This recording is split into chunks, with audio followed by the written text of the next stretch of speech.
Bam, bam. What's good there, gamers? I feel like everybody who hangs out in the stream chat before I start are like tailgaters. Like, I'm showing up and everybody's already in the parking lot and drunk, and we haven't even started yet.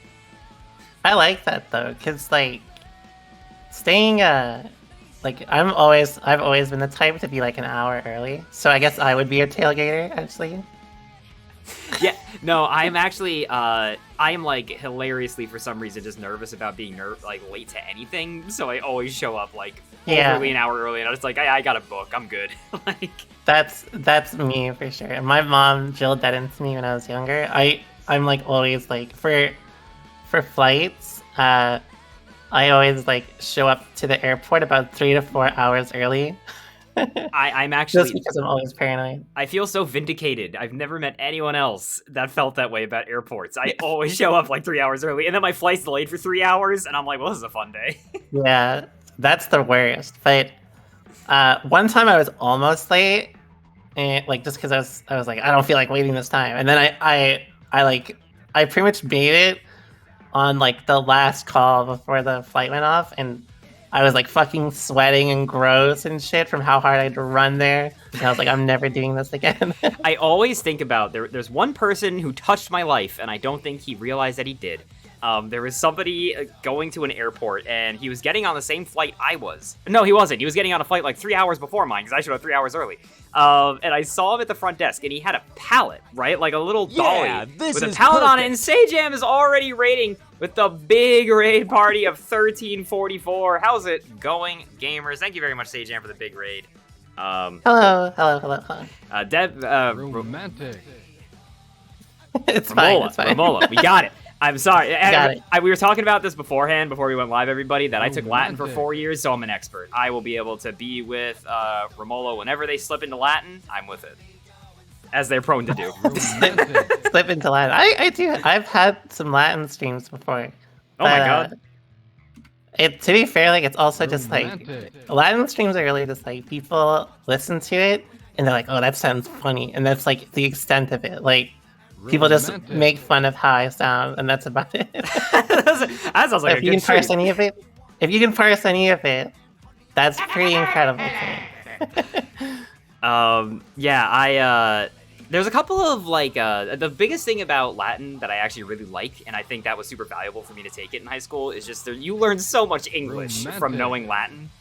Oh yeah, absolutely. There's just so many weird words that I know because of it. Mm-hmm. It's really cool just being like, oh, this is the origin of that English word or something like that, you know?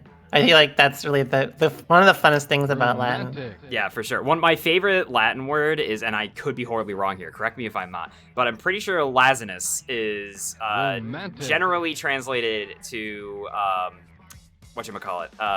like obstinate, which obstinate is also a Latin word, which means stubborn.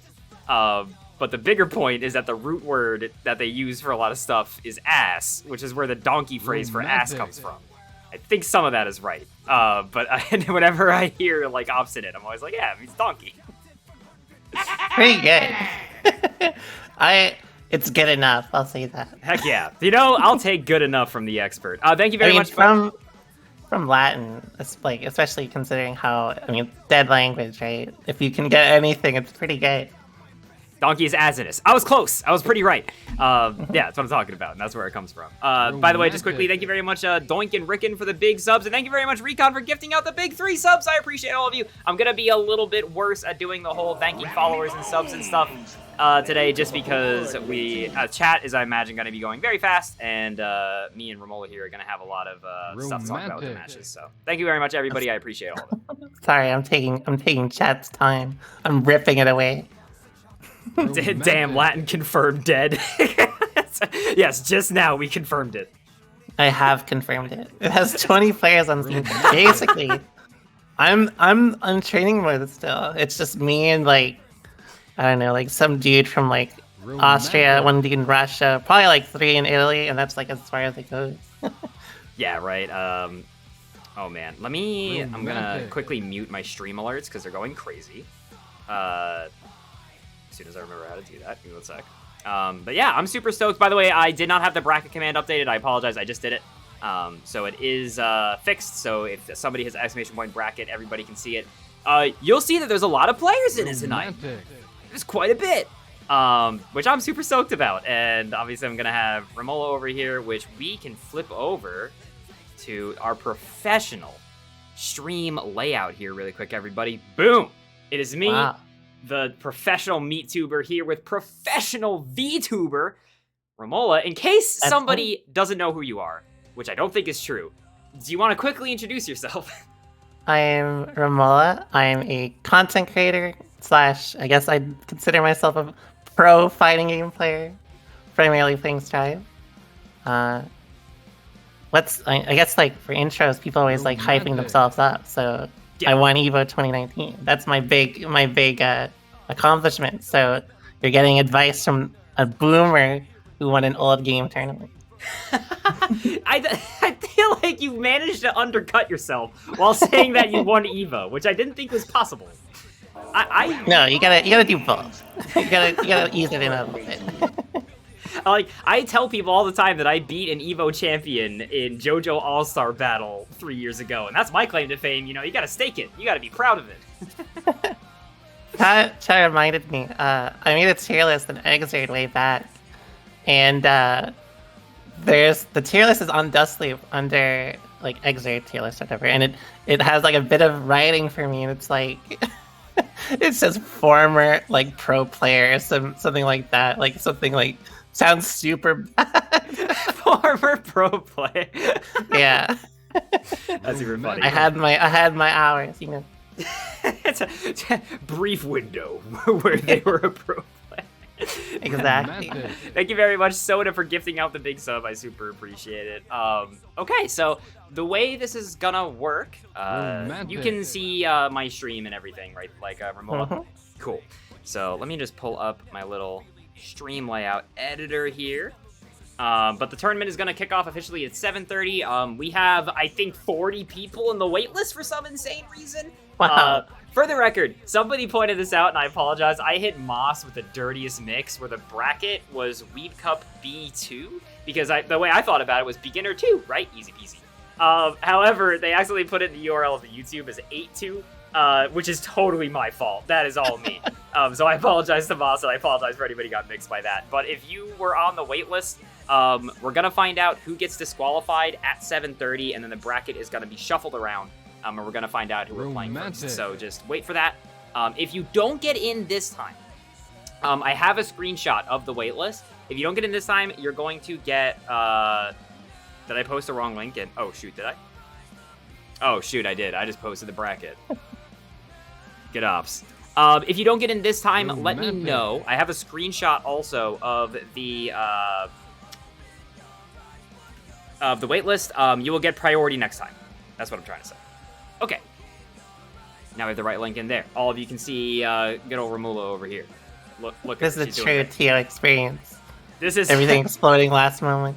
It is. Luckily, for the record, Sigwin is in the background, going to be helping run the bracket this whole time. They are lovely and the best. Thank you, Sigwin.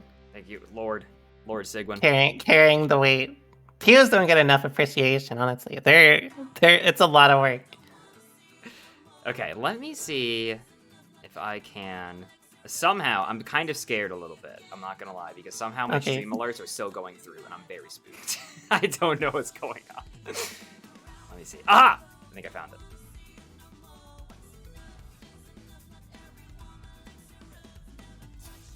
it. I like the... I'm a big fan of the t-shirt, too. I just noticed it when someone highlighted it in the chat. I swear I had, like, absolutely no, like, skeleton apparel whatsoever up until, like, last year.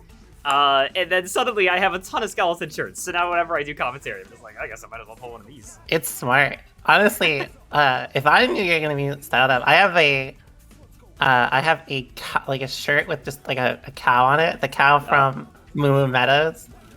Actually, I still have the cow dress, so we still matching anyways. Yeah, that is the cow. I have just a picture of that cow on a pink shirt. That's amazing. Yeah, because a lot of people pointed out the shirt that I wore when I did the Evo exhibition. It was the Combo Breaker shirt of Morgan getting shocked. Which, when I remember Rick was talking about in secret, the Illuminati back channels was talking about the shirts that they were going to put out. And I saw that and I was like, thank you for making a shirt just for me. It's no one else will buy this but me. I'm just kidding. It's a sick shirt, but It's great. Honestly, when Rick comes out with shirts, they're always hitting. I've always been meaning to get like 3 shirts every time. I have seen the it's a whatchamacallit. I'm sorry if I'm horribly off base here, but it's a Kanye reference, right? The shirt that he had put out with the Sentinel on like the sitting on the steps, I think. I've seen that shirt like 4 billion times. Like every time somebody commentates, they have it on. I actually don't think I recognize what you're talking about. Right? Yeah, it doesn't come to mind either. Verify me. You know what I'm talking about, right? This shirt exists. You've seen it with your eyeballs. If you give a hoot, wear a doot. That is not verifying me, but I appreciate it. Okay, Moose says yes. So, okay, I think it hit 7:30, so theoretically the bracket may have like half exploded. And then anybody who was on the wait list who was higher priority may have been crammed in there if they had checked in. So double check the bracket to see if you're in it as soon as it closes, and then we'll see. But just to kind of give a little bit of scene setting here, because we kind of just dove into it, everybody. But my name is Bones. This is our second Strive Beginner Tournament. And Romoolla said, you know what? I got some free time on Monday. We got to teach the gamers. We got to get them in here, which I'm very excited about.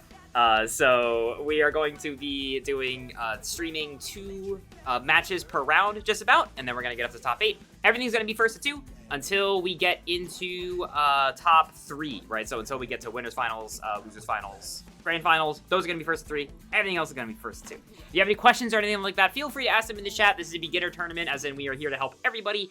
So if you have any random questions that come up, like, you know, why is Happy Chaos so stupid? I'm sure we'll be happy to give you a very sensible answer. Absolutely. I've answered that one a few times myself. I got some good answers. I feel like every time you chip somebody to death from like 30%, someone's gonna ask. They're gonna be like, "Is that legal?" You know, like, I'm sorry. I've instead I have an emote in my channel. You may have seen it. Romoolla culprit in which is the dog that looks like Havoc Noah, if you know who that is. Yes, I have seen. Well, there it is. Yeah. That whenever someone said like just doesn't like Happy Chaos things on the screen, I just say post that. Just post the dog. Or pet phrase slash, whichever you prefer. It could be either. All right, give me. But yeah, just remember, like, you know, beginner tournaments. Just try to have fun. Try to improve, do your best, and you know the goal is to improve and, you know, end up leveling up as much as you can, right? So yeah, for sure. Don't be the person last week who just kicked the door down and said, "Yo, this pot looks ass." Don't be that person. Really? Someone did that? And now they're banned forever, and I think I banned them in Sajam's Discord too at the same time. Don't do that. Let them fight me. I'll fight them. If they do that, I'll come for them. What have you said about yourself? It's still not allowed. You got to pump yourself up. Don't do it. You're better than that. You deserve better. Okay, I think we've got our first match just about queued up here. I don't see somebody else in my house. I'm waiting for somebody to judge me on my Strive house because I got no furniture. I'm like all those pictures on like that one subreddit that are like, dude, cave. Male living space? Yeah, it's just like a folding chair and like a CRT. I was about to make that joke, actually. That's my Strive house. Romantic. You do be kind of looking like the male living space subreddit right now. For the record, I hope that's not my background. I have one picture of Abigail. Oh shit, that is, I'm on it, aren't I? I should not have a picture of Abigail on my wall. But our players here, whenever they're ready, and Sigwin, whenever you're ready, we can kick it off.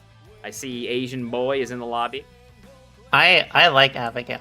A little unrelated, but I'm a big Abigail fan. Fellow Canadian. Heck yeah. That's what all Canadians look like. Most of them. It was so funny because I went to Canada not that long ago for something, and everybody was like, "What was it like?" And I was like, "About the same. It's not. I wasn't like in the frozen wastes of the north. I was just in like a Canadian suburb."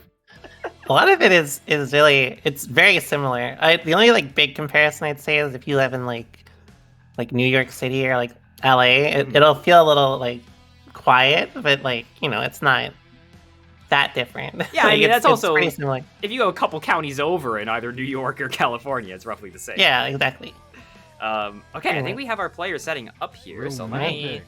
I'm sorry if good old Romoolla here disappears every once in a while. It seems to be a weird thing with it's just to keep you on your toes. Yeah, you know, I figure too much Romoolla is bad for the you know, the brain. It's a little I've heard others say the same. So we're gonna get into our very first match. There it is. It's gonna be Asian Boy Biken versus Kel Leo. Romantic. So Leo versus Biken, probably I'm not super confident on who this would be harder or easier for, but I would lean towards it's probably more punishing for Biken once Leo gets in, rather than like, you know, if Biken gets in on Leo. I feel like it's very explosive, so either case, like probably one of them will end up dying just to one or two, you know, mistakes. That's like the big thing. You know, round start 6P, that's a way to start. Absolutely. That's like, I mean, that's like the thing, right? All Leo needs is like one good knockdown and could just play you, right? Straight to death. Okay, big Scoob. Oh, I thought that was kind of going to be safe. I don't know if she gets a safe jump off air throw like that. Probably not. Probably not in general. I would usually just avoid, I'd just go for like something kind of safe. Probably like, I guess you could go for like a tatami, I guess. Oh, okay. Oh my. These are resets turning into Miracle Romoolla. Okay, had forced to use their burst. Well, I think they may have been able to OTG, unfortunately, with 2H, but I'm not 100% certain. I think, that was good. That was good. That was a good approach. Her jump S, Biken jump S would probably be really good in this matchup. Would you say Biken jump S is a pretty good button? I'd say it's probably one of her best, yeah. It's very, very good. Alright. Oh, that was a very good throw. That's actually something that a lot of, that was good. Ooh, spent a little time in training mode, did we? Doing the funny, the jumper cable loops? I don't even do that. that's sick. Oh, that got super scrambly. I think, nice. I think that could have OTG'd again. One thing I really like that they did, that not a lot of people do this, even at like the very, very top level, is after Leo's HCP, a lot of the time it's not always meaty. Like he won't be able to meaty you. You can actually throw him out of it depending on how far away it was. So that throw the first time to get their, you know, set up their first, you know, set play or their first mix up was really, really good. It was really smart. That cross up at the end there, pretty sure that did, right? Yeah, it does. It does cross up. That Yozansen. Mm-hmm. I like how most moves in this game, everyone calls them like, you know, Flippy Dippy, or they have simple names, and everyone knows Yozansen because he just screams it, and it's like, yeah, that's what it's called. Yeah, absolutely. I mean, to be fair, like, it is a little hype when she finishes around with it. She really emphasizes it. Corner. Here's some of that explosiveness that you were talking about. That was a really good burst. I like that burst a lot, because that's one of those bursts that it doesn't just nullify damage, it's also just keeping them in the corner. And yeah, you keep momentum. And again, like I said, it's, you know, explosive matchup. See, here, this would be guaranteed because of the tether. This is actually where tether kind of is unfortunate. I think that Kel, they did. Caught him flinching. Okay. Like the patience from Asian Boy was really, really good. It was really, really good. Yeah, for sure. What a challenge! Nice. That was super good. Nice! I can't believe that hit. That looks like it's angled a little more down. Biken jump S will always surprise you, I feel like. It's really, really good. Wow, that was great spacing on that button. Great hit confirmed. Yeah. Such great speed. I'm really impressed by Asian Boy's patience with the 6P. Though it should have ended in super there. That actually would have almost killed. Yeah, I think Asian Boy might have just already input the Gatling. Wasn't super sure. Yeah. Wow, what a gunshot! Big fan of the gunshot. Woo! Burst, what a 6P! Nothing off of it. Wow. Nice. And there it is, your round ending. Yo, Johnson. Pretty much, we talked a lot about what Asian Boy did right. Again, it is a matter of, it's a very momentum-heavy matchup. But I would say that the only thing that really cost Leo that set was, like, they gambled a little too hard on that flash kicks, which, like, especially playing in tournament, it's very nerve-wracking, especially with, again, a very high momentum matchup. That was really the big thing. They didn't really get to start, and most of the time, like, they just kind of got caught off guard by, I guess, how ready Asian Boy was with 6P. Yeah. And, I mean, that was really good. A lot of their patience was really impressive. So I feel like if they played a little more grounded, it would have really helped a bit more. That was really the big thing I think that would have benefited them.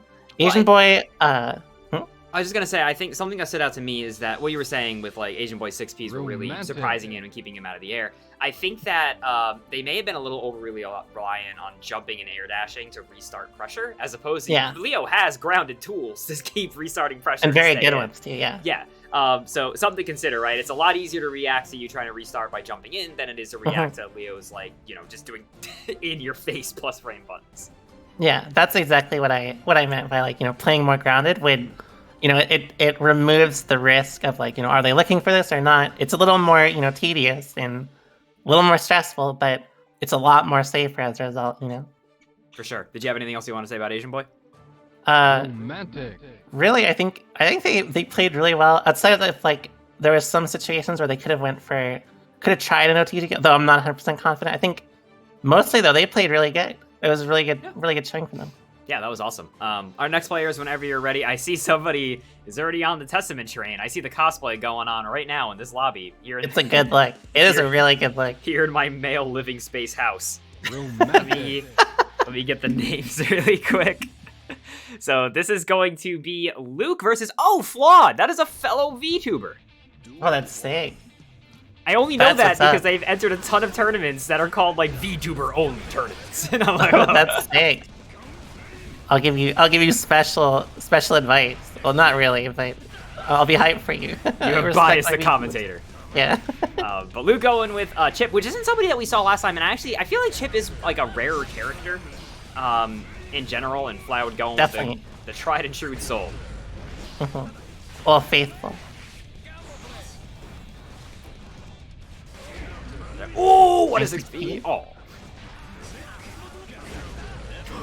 that was a really good. That was like almost guaranteed, so it was good that they managed to gamble with that, or went for the gamble on that.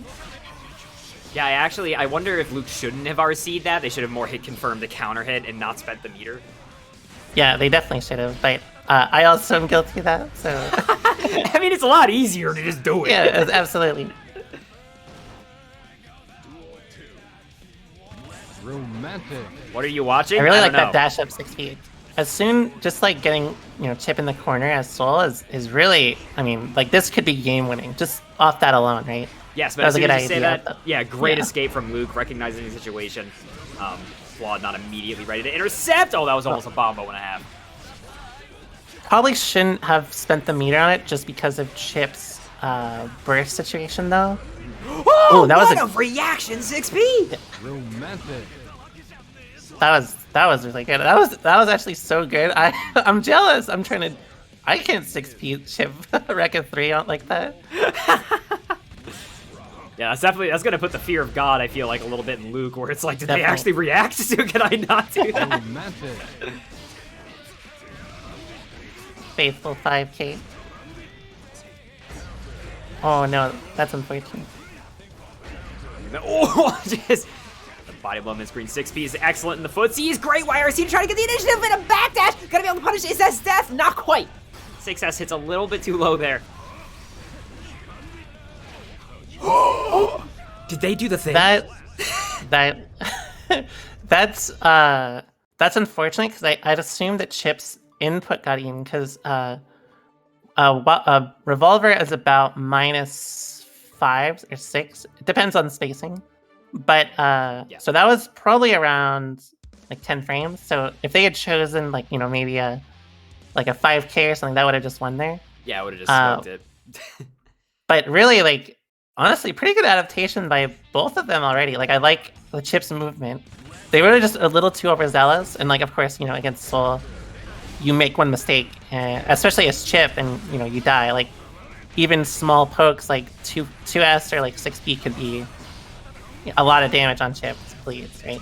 Yeah, and something I just want to mention, I saw somebody say, like, my nerves are killing me in this tournament. We say this all the time when we talk about beginner tournaments, that the only way to try to get used to it is just to play in more tournaments and get used to the Absolutely. pressure. Because I imagine Romoolla could probably tell you that they don't quite go away. No, they don't. It's a process, but like, you know, over time it becomes easier. So, you know, just try to enjoy yourself, try your best, and you know, don't beat yourself up over nerves. You know, for sure. Great. Everyone experiences them. That was down to the wire there. Wow, footsies. That was footsies. Probably should have went for like a 2D though, but probably was not ready. You know. Oh my God, are they dead? Okay, they would have died. That was a good burst. If they got wall slotted, they would have died to the tyrant. Sometimes people ask what makes a good burst or a bad burst. That was a good burst because he would have died. That was a good burst. That was a life-saving burst.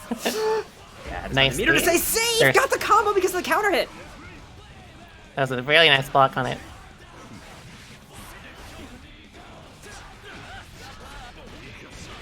That was actually godlike. That was actually sick.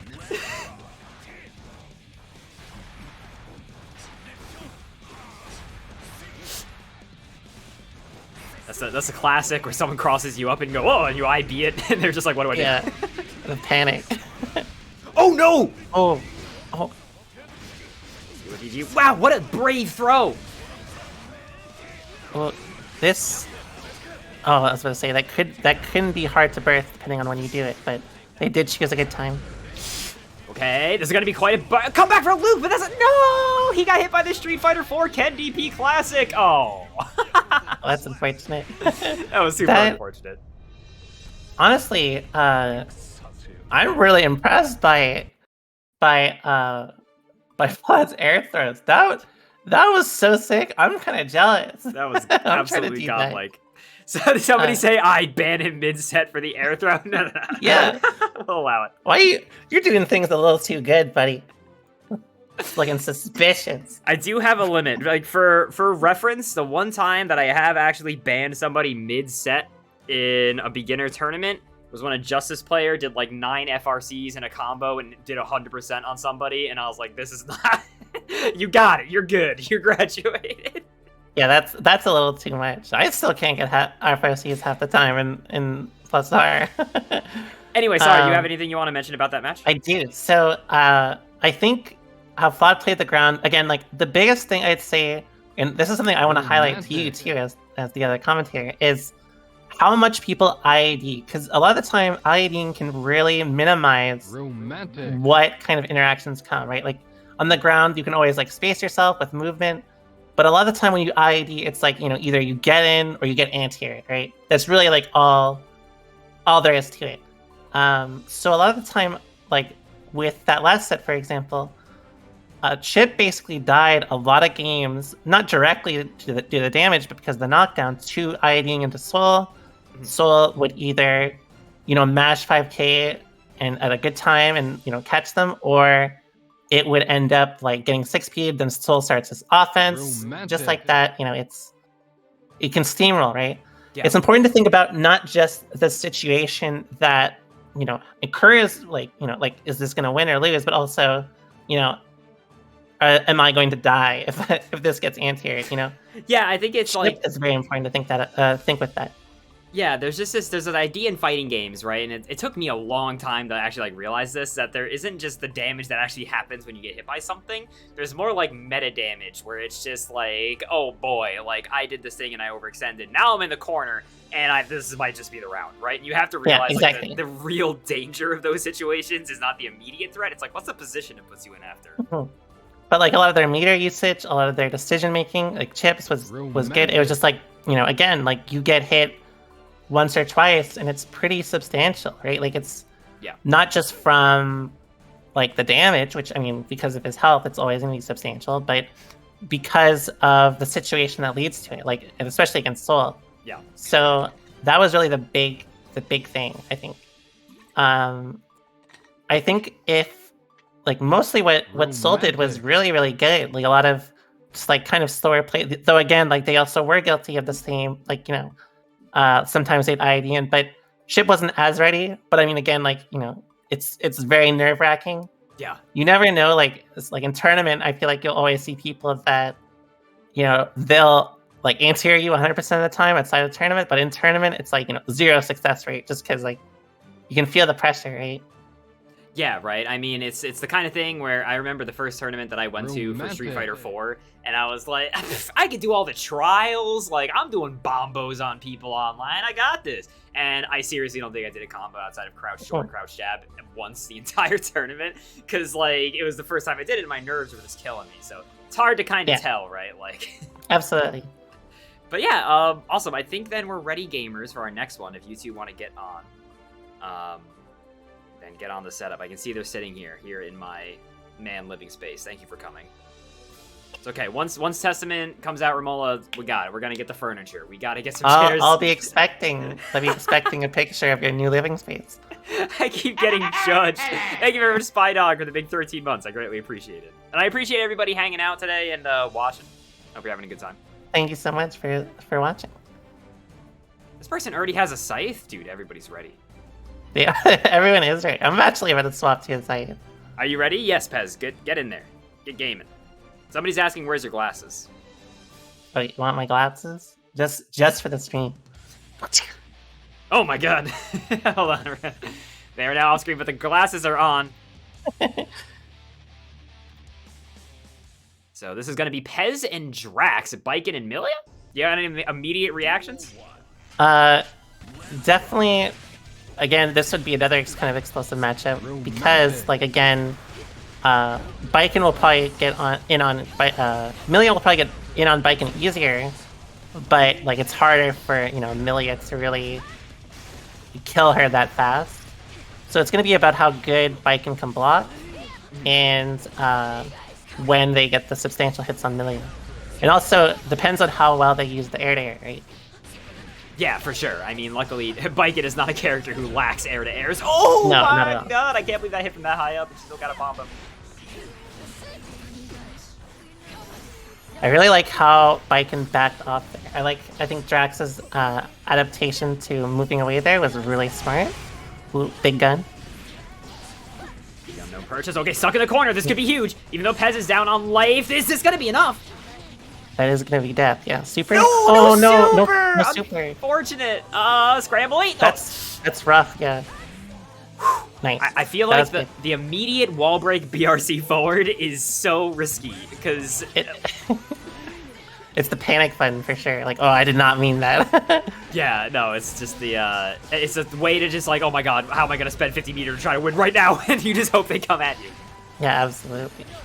Oh no, they dropped their Yazansen. But one thing I've noticed is I think Drax should be more willing to go for 2S into H Kabari. Not The 6P! The 6P went through the guns. He's dodging like Keanu Reeves out here. I didn't even know that worked. Why? I'm learning so much. Actually, even I'm learning. I think one thing that's really killing Drax is, well, that was a good block, but no punish. Is really just that they get the substantial hits with that, like that, but they don't go for 2S into H Kabari. Oh my god, that was sick. No, they're from your homeland, Romoolla. That was the most Canadian burst ever. Battle of the 6Ps. I don't blame them. I've been there. Oh my god, again, Pez. Okay, this wake up throw could be huge.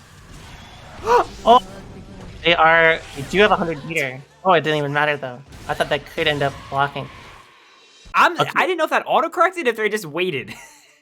I think they waited because I don't think that would have auto-corrected. I don't think so either, right? I think they woke up and just did it the other way.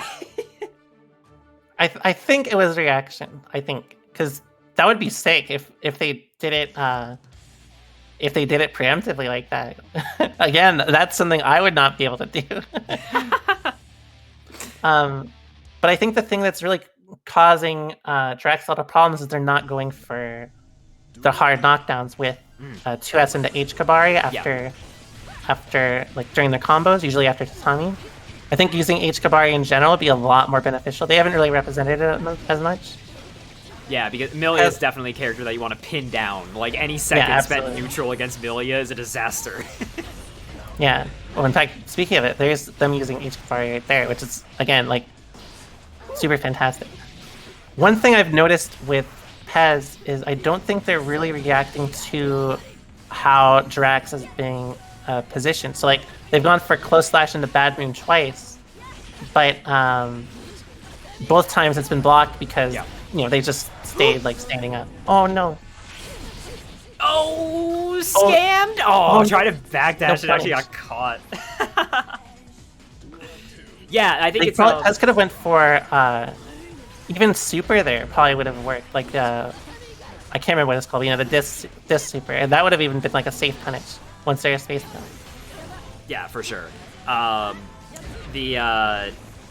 I think like the getting the hard knockdowns against Millie is super important, but like you were saying with Pez, the adaptation to how they're defending is critically important because we've seen Drax not only block the same things with like close S into Bad Moon, they've also been hit by the same things consistently. Yeah, absolutely. And a lot of times, highlight that. Yeah, you have to get into a if it ain't broke, don't fix it mindset. Where sometimes you have to keep doing the same mix if it keeps working.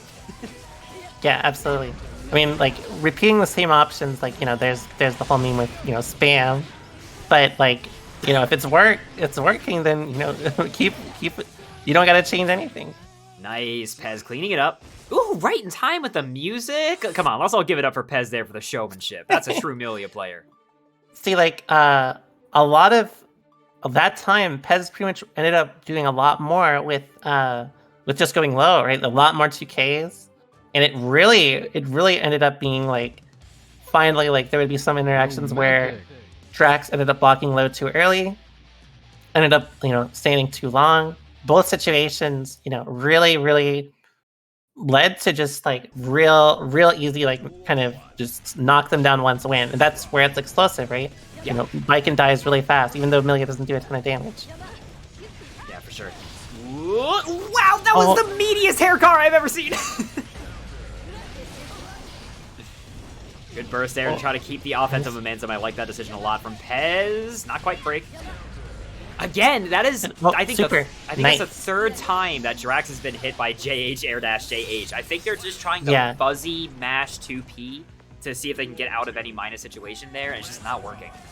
Yeah, what I would do as a Baiken player is I would actually wait.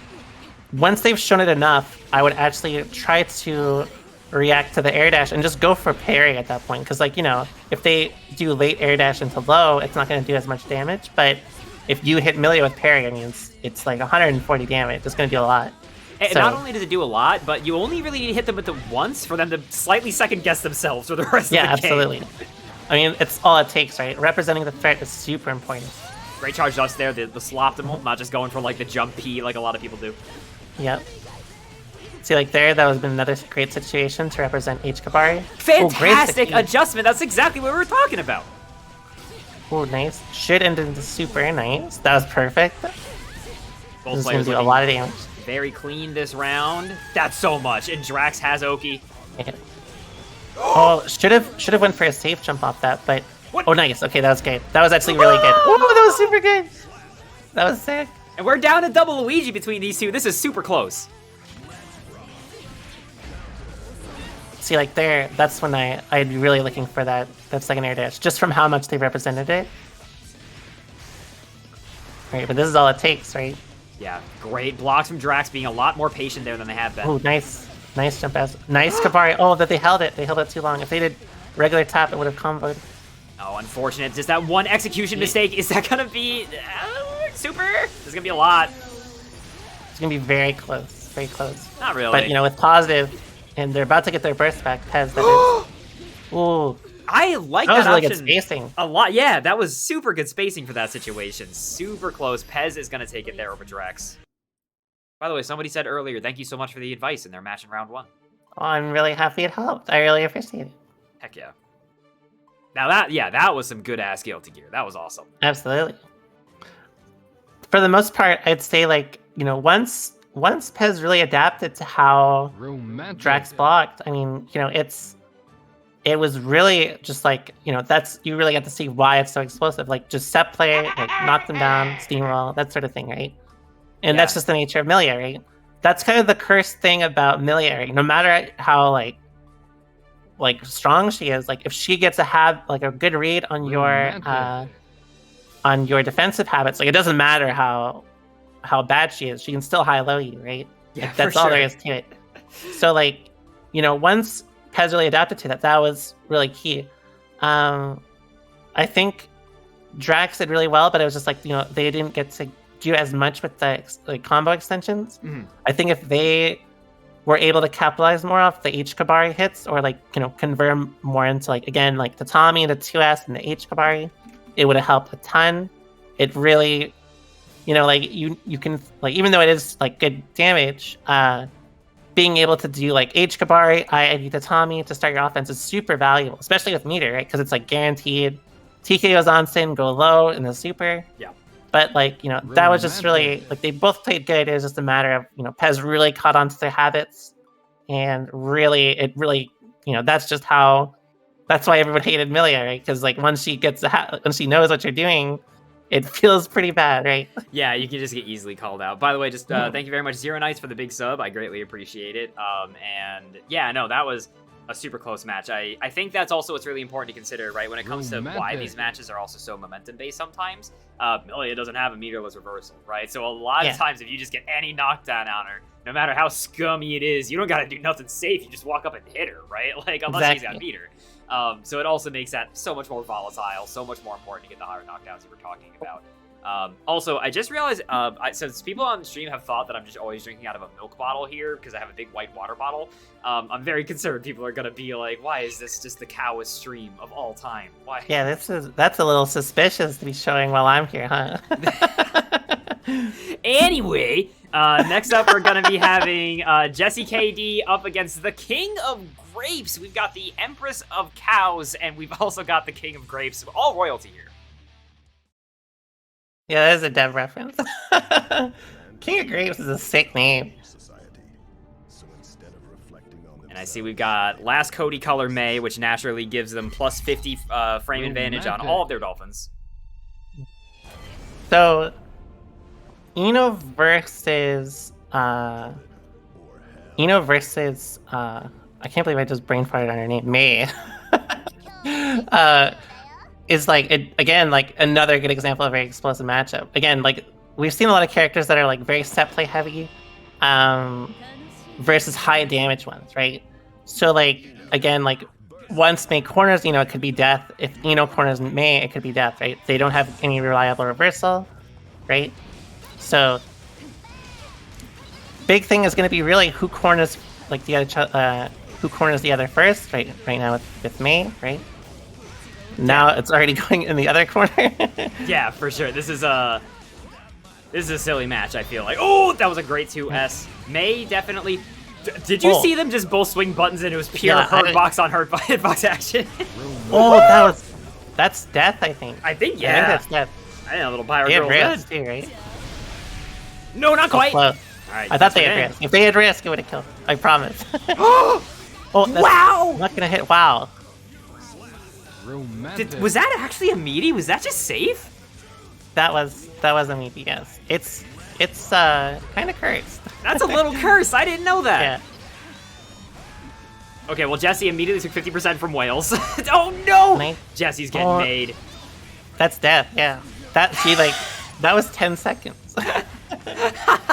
Like that's just by the nature of things, right? Like if knocks you down, it's definitely gonna be a lot slower, but she will kill you, right? But if May corners you, it's pretty hard. I would have liked to see a little more, even though King of Grapes like steamrolled them that last run. 6H would have been really good to represent, especially against Eno. Yeah, for sure. But 5H obviously also covers stroke, so oh no, unfortunate drop. Sure. Ooh, that was a good way to kind of get the knockdown there because that was going to be at a weird distance. Jesse, these air dashes from full screen are so risky, I feel like, for Jesse. Ooh. Oh, nice. That looked like nice they were trying to burst. bait it. Oh, Frames? I think they messed up, but that's okay because it's still very plus. Oh! Knocked out of the air. Okay. As you can see, the beauty of 5H. Oh no. And as you can see, the beauty of 5H. Yeah, I mean, like 5H covers stroke, it can cover dive, it can cover approaches. So like, even though like you may think like, oh, like this maze, you know, she throw on the anchor down too much, she's spamming. It's like it's really smart. Like it covers a lot of options, and it makes have to like pretty much what Jesse would have to do is really use HCL to like kind of whiff punish, right? If they just keep swinging with 5H, right? But I mean, again, it's super strong. For sure, and that's a kind of like, Eno has to change what she's doing a lot depending on the matchup, as anybody does. But Eno, as you saw right there, Eno while she has buttons that can batter a lot of the rest of the cast, it's very risky to try to out-buttons Mei. You can just put horrible situations for it. You're trying to, oh, that was a bombo! And you can see also, like, that interaction, I mean, that's death. That interaction is straight from the reason why I specifically said with punish, right? Because if Mei does 2S instead, and you HCL preemptively, you you die. It feels bad. But Jesse's relying on these. That was good. I think these 2Hs are there to try to intercept some buttons, but I just feel like they're a little risky because they're putting Jesse in a situation where they can't easily try to whiff punish. That was a great stroke there, going under the 6P.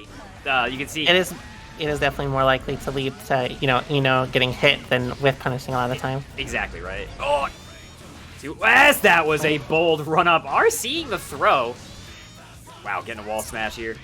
Nice. That is a little bit of a bad wall break though, because resetting to neutral could be really bad when has 50 meter. Like here, gonna have to block both mix. Yep. See, like that's a situation where sometimes even like not spending the meter to wall break really it's actually better than taking the damage, which is weird to think about, but it's a very important thing.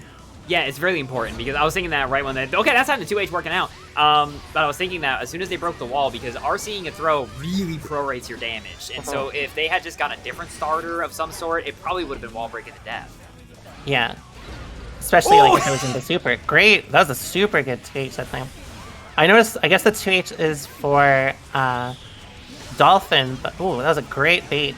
Oh, but a little too slow on the punish, but it still worked out. That's one thing I want people to really think about too. That what they just did is, even though they didn't get a direct punish, they still got to start their block string. A lot of the time, you can't always get a guaranteed punish, but making them able to forcing them to block is really valuable.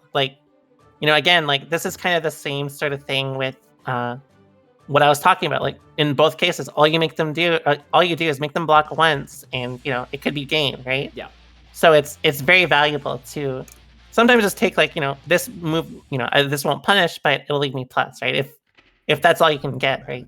Yeah, for sure. I mean, it's there's even some punishes where you get to walk forward a bit, right? And it's just now I'm closer. That sucks for you, and that's a 5H. Again, that's kind of the risk of Jesse trying to play these footsies games from downtown. Yeah. Especially now, King of Grapes is representing way more options, right? Like a lot less 5H. A lot more 5K, see, more Dolphin. But now at the same time, because of how Jesse's been approaching it, it is a little more in their favor.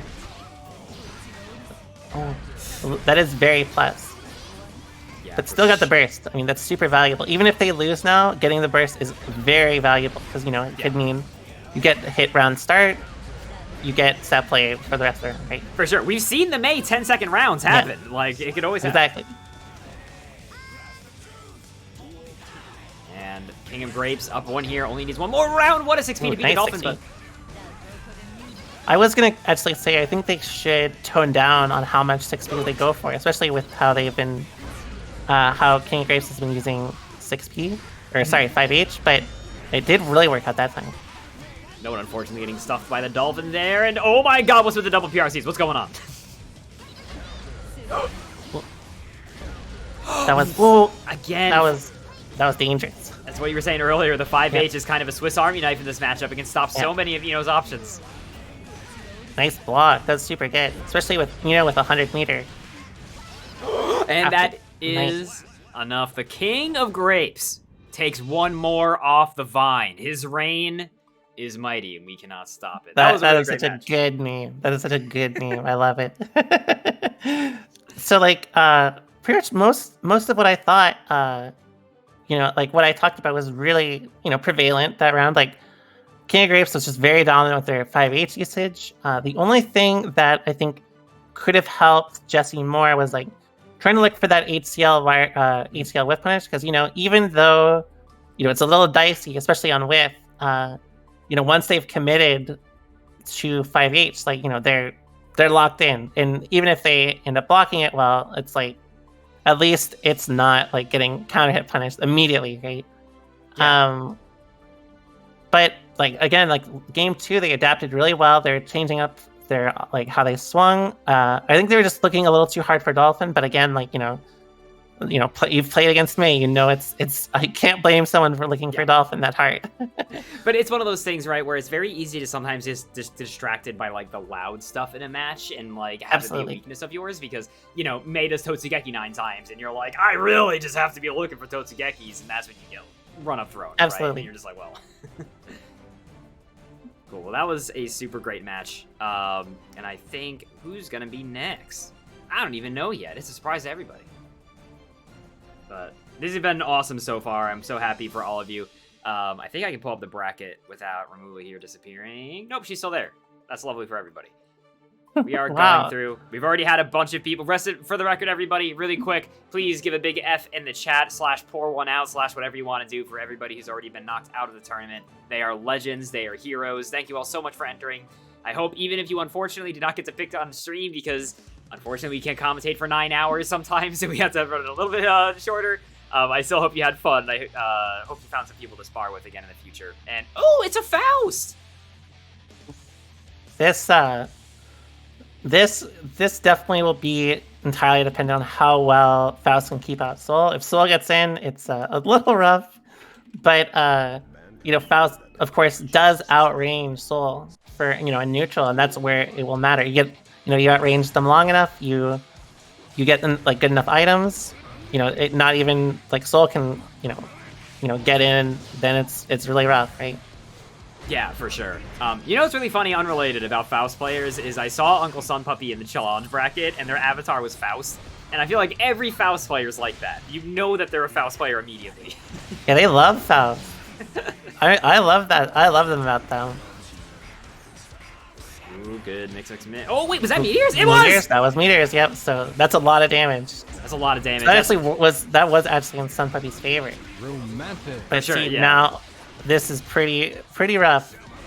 Go for it should have ended entire just for the hard knockdown. You don't want to let Faust get away just to start zoning, because again, even though Faust doesn't always lead to like a ton of damage, it can be you may not get a chance to get in again, right? Yeah, for sure. Which didn't end up happening because Soul was able to burn 15 meter, but he was about to get the big trumpet. Wait! Oh! And he got the kids? I didn't realize that's cruel. That's actually so cruel. Wow. You can't try to gold burst Faust players. They're too aware. Ooh, almost a lot of damage there. Ooh, that was a good Vortex though. Yeah, I'm surprised Vortex hits that 6H. I don't know if it was just right before it went active or something. You would think 6H would hit the ground. Yeah, I think it was just a little too early. That was a good ender. Great Tyrant Rave. That was minus, but I don't blame Faust for being afraid of Soul when he's close. For sure. The Skycar PRC to get out of the corner, pushing him back into the bomb there. That was dangerous. Another bomb? Oh no. Playing Mario Tennis! Oh! Vortex right into it. Another bomb? Oh, I don't know what that was. Maybe that was I think that was Vortex. Explosion. I think they crossed them up doing Vortex. So like that time really just Dari got in a little too much against Faust. I mean, sometimes you can't really prevent it, but you know, you pretty much want to stall in neutral as long as you can, right? That's really your main goal as Faust. Yeah, your goal is like to stall and just pull as much stuff as you can, because the more chaos that you can inject in it, the worse it gets for Soul. You saw the one exchange where Dari did not immediately stop when the meteors went up. Went horribly for them. That could have like easily snowballed. It's a lot. Yeah, it was like 30% of damage just because they didn't listen to the giant rock going to the sky basically. I mean, what's funny is that there was also like a huge fire effect on the screen, so it was kind of like covering the meteor. I didn't even immediately know if they had pulled it. Yeah, that is also like another thing. Sometimes you can just miss it because there's so much stuff going on, right? And that's another benefit of Faust, right? You know, so much stuff goes on, you're not even ready for it.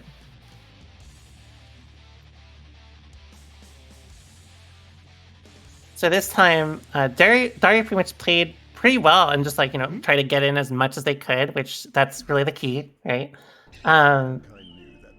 So it's really up to Sun Puppy for how well they defend against like Soul's approach. They had great 6Bs last time, but I want to see more like 2H. Try to jump 2K into mix a little more sometimes. Yeah, that just was to threaten. And that was a great challenge there against that J2K. Just getting blocked a little bit too high up there for Sun Puppy to really do much. Okay, that's not the command grab. Good. Froze on fire. Now this is when Faust can get really scary. That was sick. That was like the first. Like Faust players do not go anything but high often off that, so that would have hit me too. Wow, good block. Nice. Next. Oh, this is super good. See, like this time, just really good control from how they. Oh, that wasn't a super good burst. Did that punish the vortex? Really it did, yeah. Yeah, I think I think the thing is that the difference between last game and this game is Sun Puppy staying actually, like, I think a little bit closer to Dari. Not much closer, but just close enough to constantly threaten and now poke him. Yeah, and especially with Jump 2K as well. Exactly, right. And I think before they were actually playing a little bit too far or a little bit too close, and they're trying to readjust. Oh, unfortunate command grab, but still managed to work out. A lot of their decision making with these moves, like how they've contested, has been really good. Well, they are getting caught a lot by Vortex, so I would like to see them a little more reactionary on the ground. Look for 2H a little more, like I said. Sure. I would back away into the trumpet. That's perfect. Yeah, trumpet's great. 6H, not blocked. Nice again. Just super good. See, that time Dari never really got to start. Like, no, that was super good. That was super great. And you saw there like the chaos of the situation, and you like you have to thank Bearcat for the big sub. Thank you very much. Bearcat also says hello. Hello. Thank you. So whatchamacallit, that's one of those matches where it's like when you're fighting a Faust, right? You are fighting Faust, and you have to realize that and realize that you are now playing a slightly different game. You have to be aware of all these wacky items and all the silly things that are happening. And I honestly think Dari not immediately running over to the trumpet when they saw it was a little bit of like lack of awareness, because they had a good opportunity, and that snowballed that round a little bit further, just enough for Sun Puppy to take it. Yeah, that's kind of the problem. Like, obviously, getting it on Faust can be kind of frustrating, but if you get a little too antsy and like, just try to force stuff, it can really make you a little predictable, right? Yeah. So like Dari going with like the vortexes every time.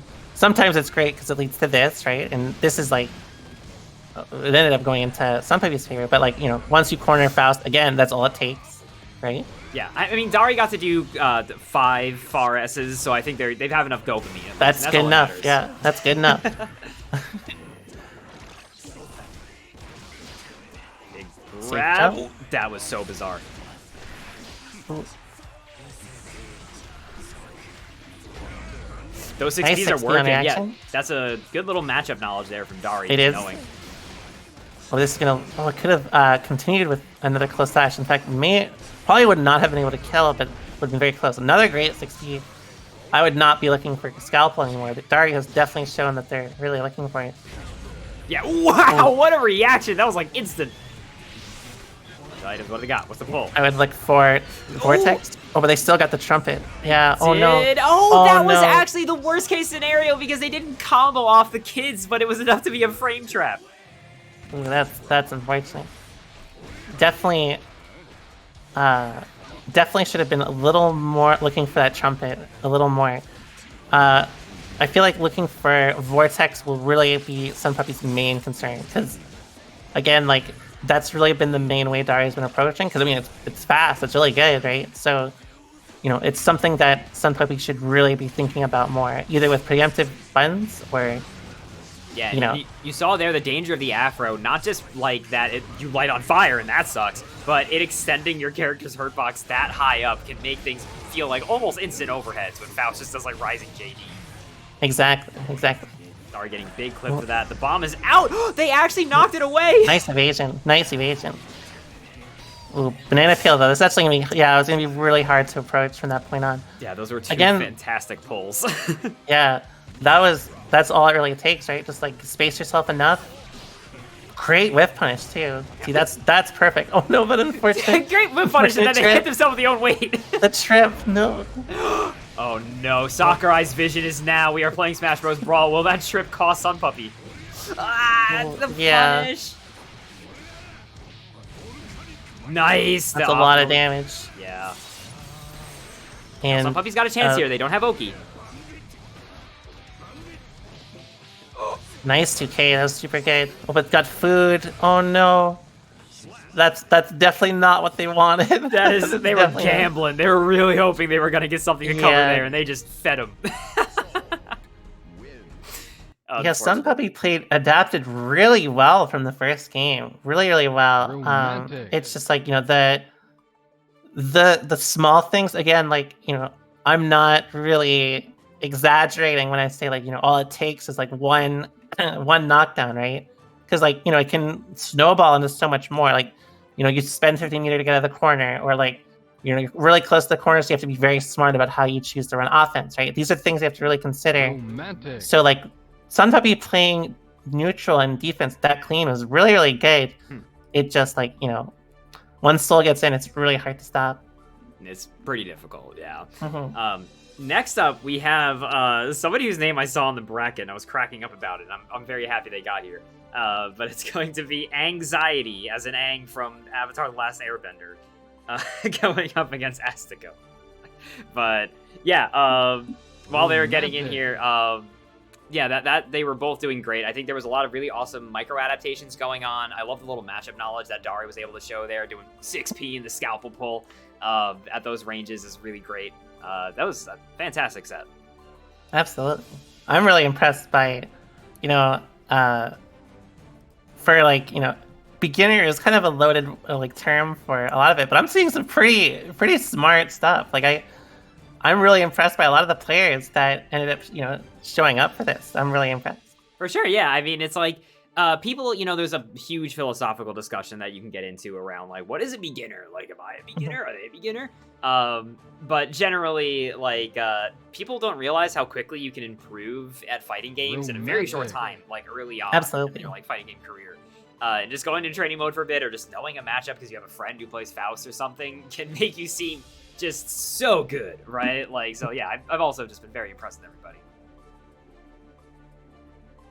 The frog. I have to say, one thing I'm actually very excited for is definitely Anxiety's Ramethal, because I am also a big fan of that name. Mankind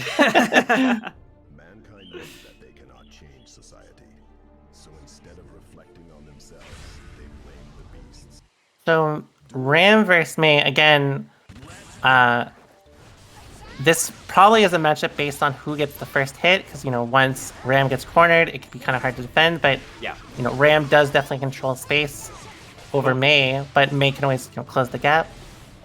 But this is like the position, you know, Astico really wants to avoid. That was a great dolphin there, just getting away from the sword explosion while also putting pressure on. And that is the kind of stuff you need to do in this matchup to escape the corner, because it's one of those things where if you just try to block it out, you're gonna die. I really like Astico's, I really like their approach with how they've been running offense. They've been reading Anxiety super well on, like, the jump out. That was super good. Oh, but that could have been a big punish. 3K was super punishable. Oh, nice XP though. This is the position definitely, you know, everyone wants to avoid. But again, that was another good dolphin. And it was also really delayed. Good. That wasn't Yeah. even like the same thing as last time. This might kill. Not quite. Jeez Almost. Louise. In fact, I think maybe if they supered at the end, but I don't think they were expecting to gain so much meter. That time, a little overshot. Oh no! Unfortunate. That's like the draw Pilgrim Dolphin when you're both just staring each other down like 6 Yeah. inches from each other, and it's just I don't know, get Dolphin. But yeah, no, Asiko has been fantastic with the Dolphin timings to get away from the corner control, because it's not as easy as just do it when you block the sword, because like they're throwing off timing by waiting for a second. Anxiety's like waiting, which is putting gaps in their pressure, which can be exploited in other ways. It's really good to just put it down people. Yeah, so it's really up to Anxiety to kind of try to, like, once they corner them, really just steamroll them, you know, just really try to prevent them from getting out with Dolphin. Because even though Dolphin is getting them out, you know, they could just easily get counter hit that, you know, next time, right? And that could be death, so it's not as, like, safe as it looks. For sure, the plus frames here, Nice 60. The lack of 6P on that jump in may end up costing them, because look at the risk on Aang so far. If Mei starts an off, Mei starts a combo, yeah, that could be a lot of damage. 6 ARC, the big overhead mix. No! That is burst safe, yeah, unfortunately. Almost killed too. Yeah, almost straight up But killed just off of that Canadian. Aang does have burst. 50 meter. Oh no. Great tech! Wasn't ready for the jump in either. But great tech, yeah. I think the important thing Astiko's doing is that now they're jumping suddenly. They really weren't a lot in the last set. And I think they're just doing it to try to keep them on their toes around, am I going to Dolphin? Am I going to 2S? Yeah. Am I going to jump? And they're doing a really good job mixing up their control. See, exactly. You are 100% correct. They did Dolphin into ID directly after. They've been really rotating between the two, and I mean, Aang looks like a little like uncomfortable with the situation, because I mean it's hard to deal with, right? Oh geez. Oh no, this is going to be super Good kill. too. Wait, what? Oh no! Huh? There's the whale! I have not seen that before. That's. Are they dead? It's not that. Not no, quite. it's close. If they got a little more meter. Oh no! The world's slowest 2S. Oh, what? 6 feet. Oh, That was 6 feet. perfect. That was perfect. That was 100% what they needed, and that was great adaptation too, right? Like that was 100%. Representing 6E against the IDs is really going to be the big thing that I think could win them the set, right? Yeah, I feel like unfortunately Asiko might have mind crushed themselves a little bit last round by the whale falling in like a salty bet character afterward. It was just like, what the hell is happening? That was kind of like a salty bet interaction, honestly. This is really good for Asiko because you can, super hard knockdown. So next, like if they guess wrong on whatever is coming next, they could die. Oh, they mistimed it though. They mistimed it. That would have worked too. You saw Anxiety was just big chilling. Yeah. One thing Anxiety definitely needs to represent more. Oh no. Those both tech situations, unfortunately, just went horribly for Anxiety because they like successfully teched the throw and they were like, I did it, and just walked straight into an anchor. That's also the classic against me. You know, teching does not always let you out, unfortunately. I feel like Anxiety did pretty well, but they just kind of got overwhelmed by all of what Asika was going for. They, you know, even on 3Ks, which you can get like a pretty good punish, they weren't ready for. That's like the big thing but again, like you have to remember nerves, right? Like being on stream is scary. I remember the first time I was on stream, I was not too happy. But you know, I think like they have a good baseline. They played super well. It was just like, you know, it's not a matter of like, you know, Anxiety just, you know, they're too bad they couldn't perform. It's like, you know, Asiko's really good. They did really good. And it's hard to keep up, you know?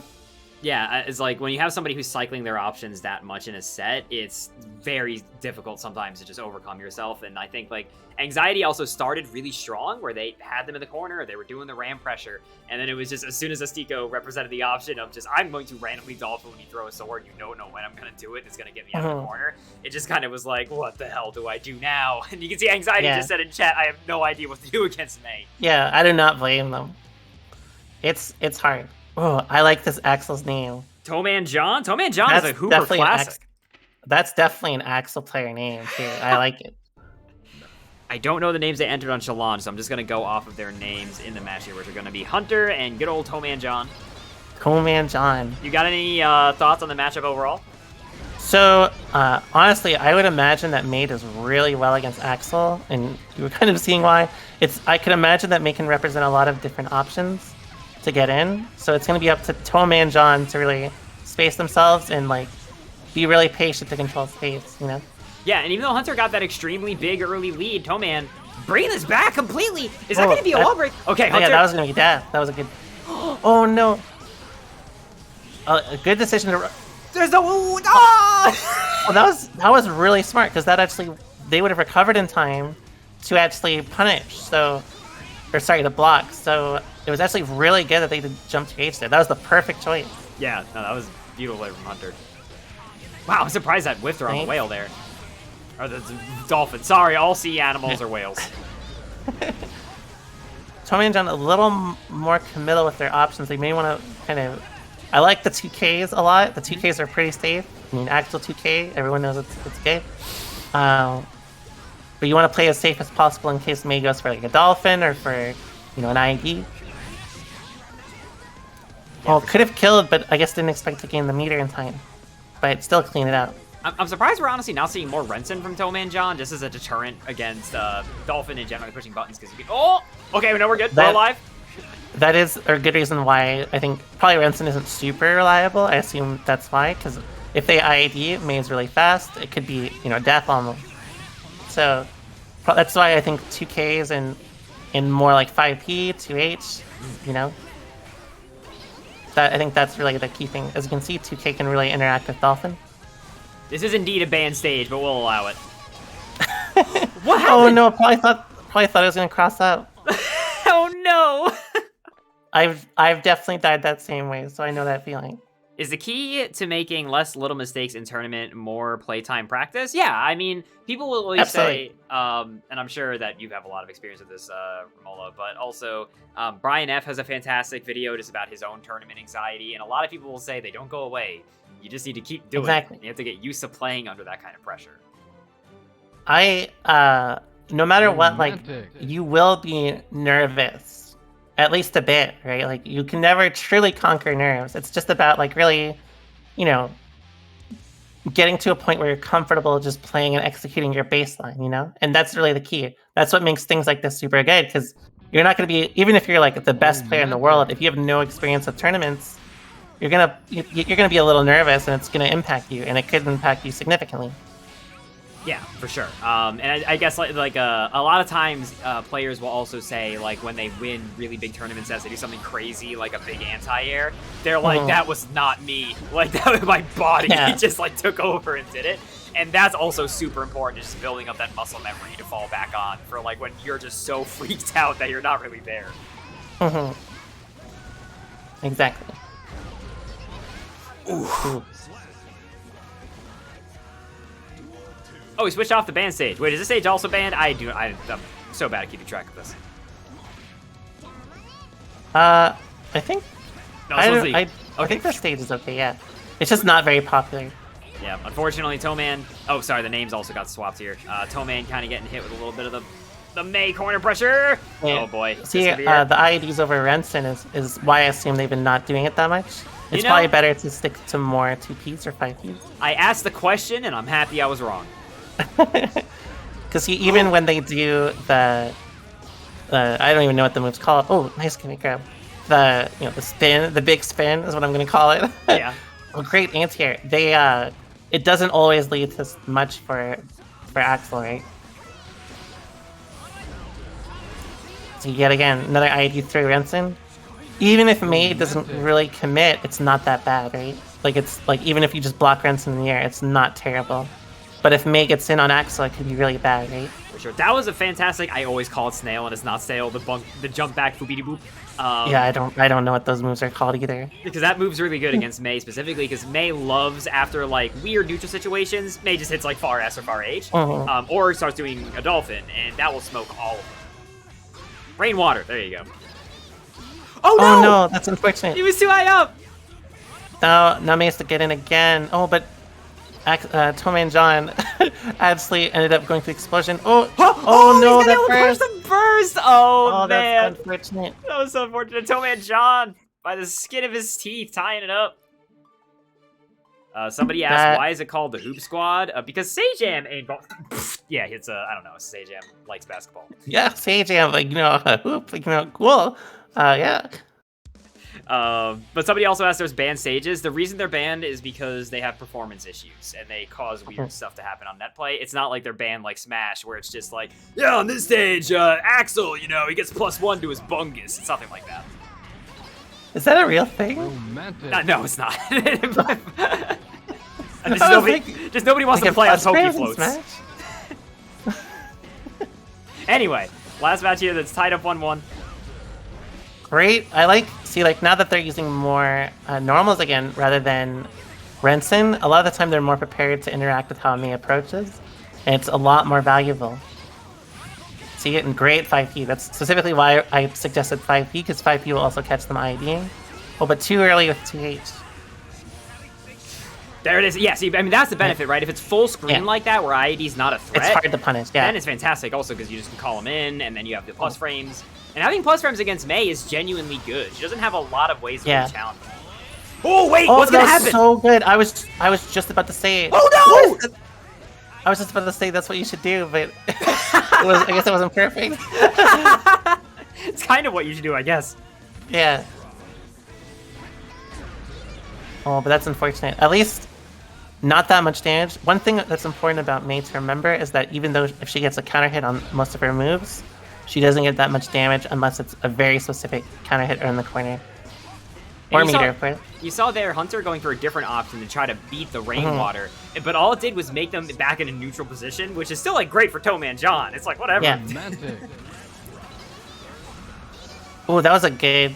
I noticed they are doing a lot of vertical dolphin. They may want to stick to using more horizontal, because eventually, like, Toman will try and catch on and start using 2S to deal with it.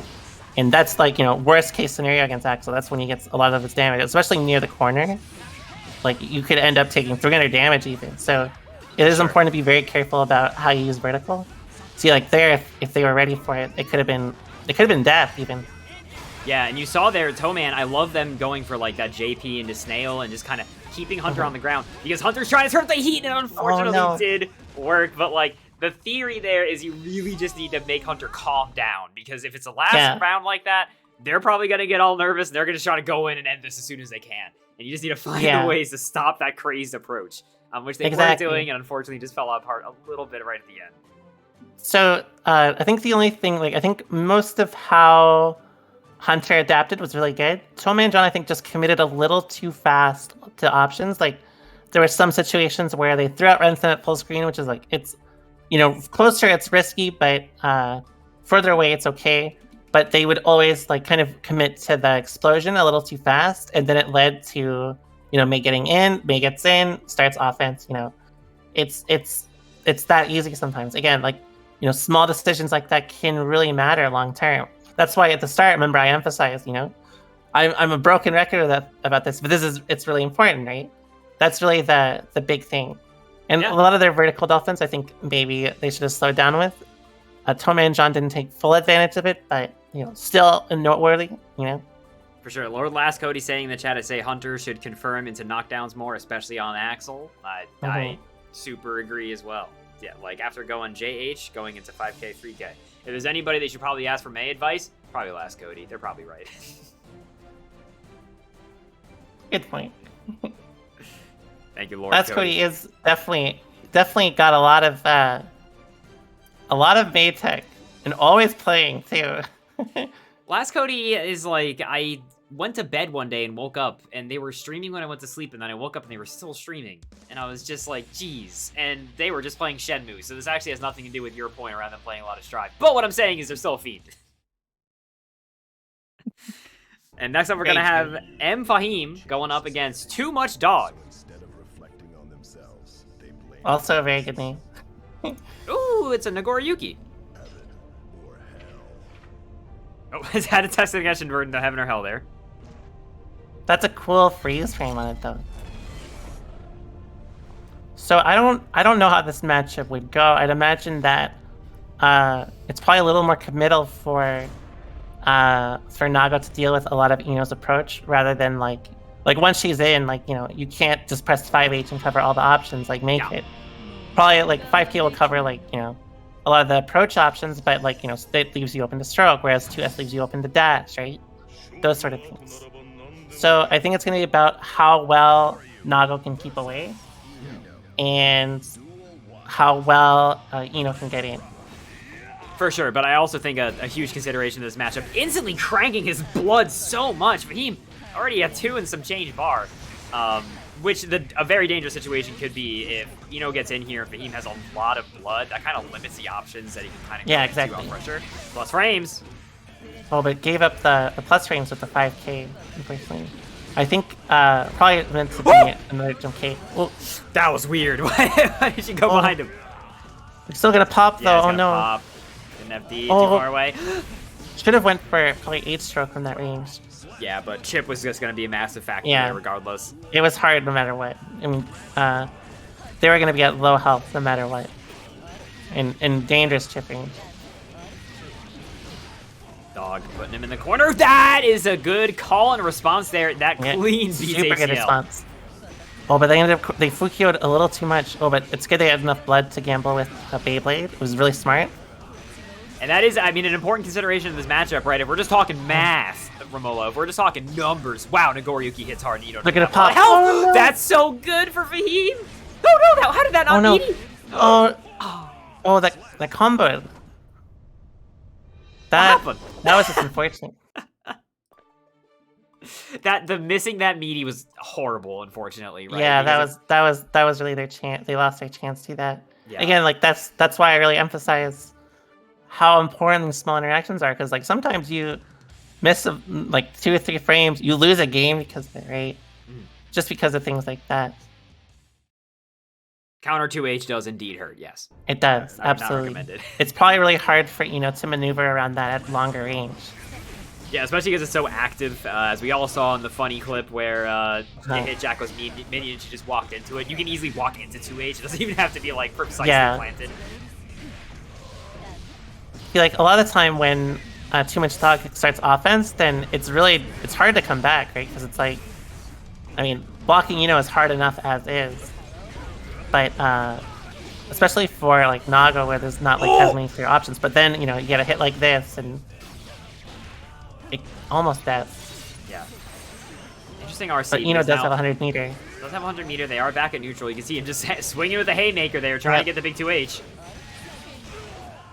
I think MF should really be more careful with how much blood usage they use, because blocking down how much blood you get, especially like too early, can be really detrimental. Yeah, no, 100%. I think like it's fun to just use all the blood moves and try to pop, but a matchup like this where Dog is playing relatively patiently. And not really like like that, right? Like he went for just using as much blood as possible and using meter to get the mix into 5B. Nothing. Now Fahim is sitting here, blooded up on a Tuesday.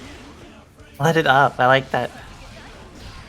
So like, good blocks. Like now. Good challenge. That was a great defense and a great challenge.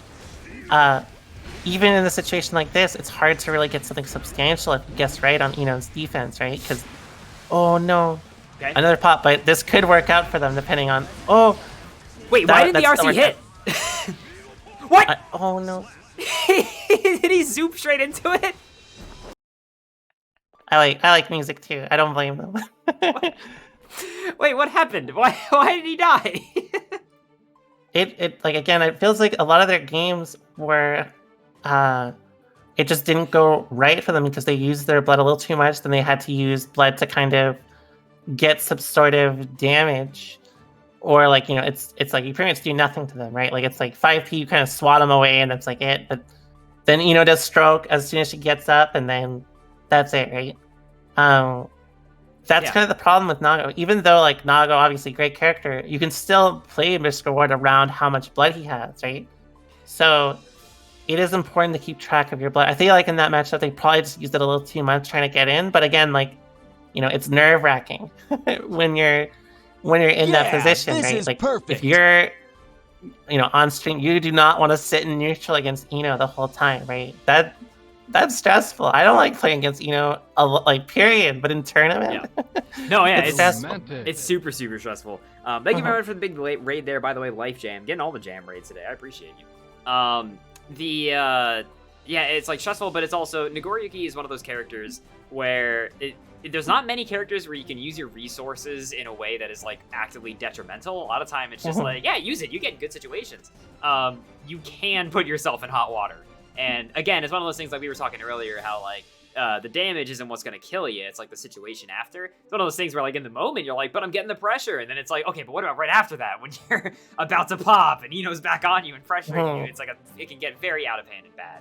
Yeah, like even though like Naga does a lot of damage if he hits you, it's like, well, if he can't afford any blood and he gets like, like a 5k at an awkward angle or like a 5p at an awkward angle, then, nothing happens, right? He gets a free kill forward and that's kind of it, right? For sure. So we just hit, everybody, if you can believe it, top 8. I know, it's gone fast already. Wow. So many people have been knocked out. We respect all of you and we hope that you had a lot of fun. How about right before we dive into top 8, we take like just, let's say, 4 or 5 minutes here. I'm just going to go grab some more water. This way we can kind of stare at some sheetrock for a second, not be sharing at our computers all day. But let's take 5 seconds here, and then we'll reconvene, and we'll start in for top 8. That sound good to everybody? That sound good to you, Sounds Romoolla? great. Fantastic. Sounds great. All right. I'll leave y'all with some jams, and we'll be right back. These are not the jams. We're not just bumping into the Strive lobby theme.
Romantic.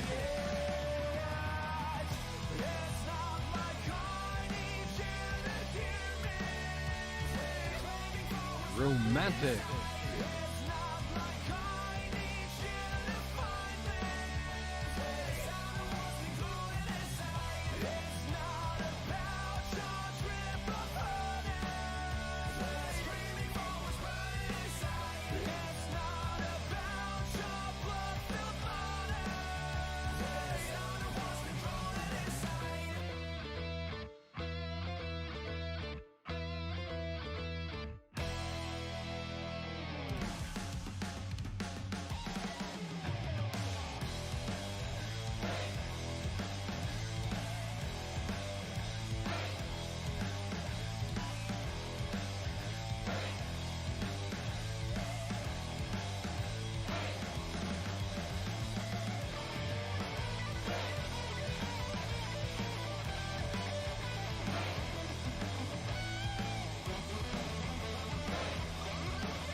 How's it going, everybody? Romoolla, are you still there with me?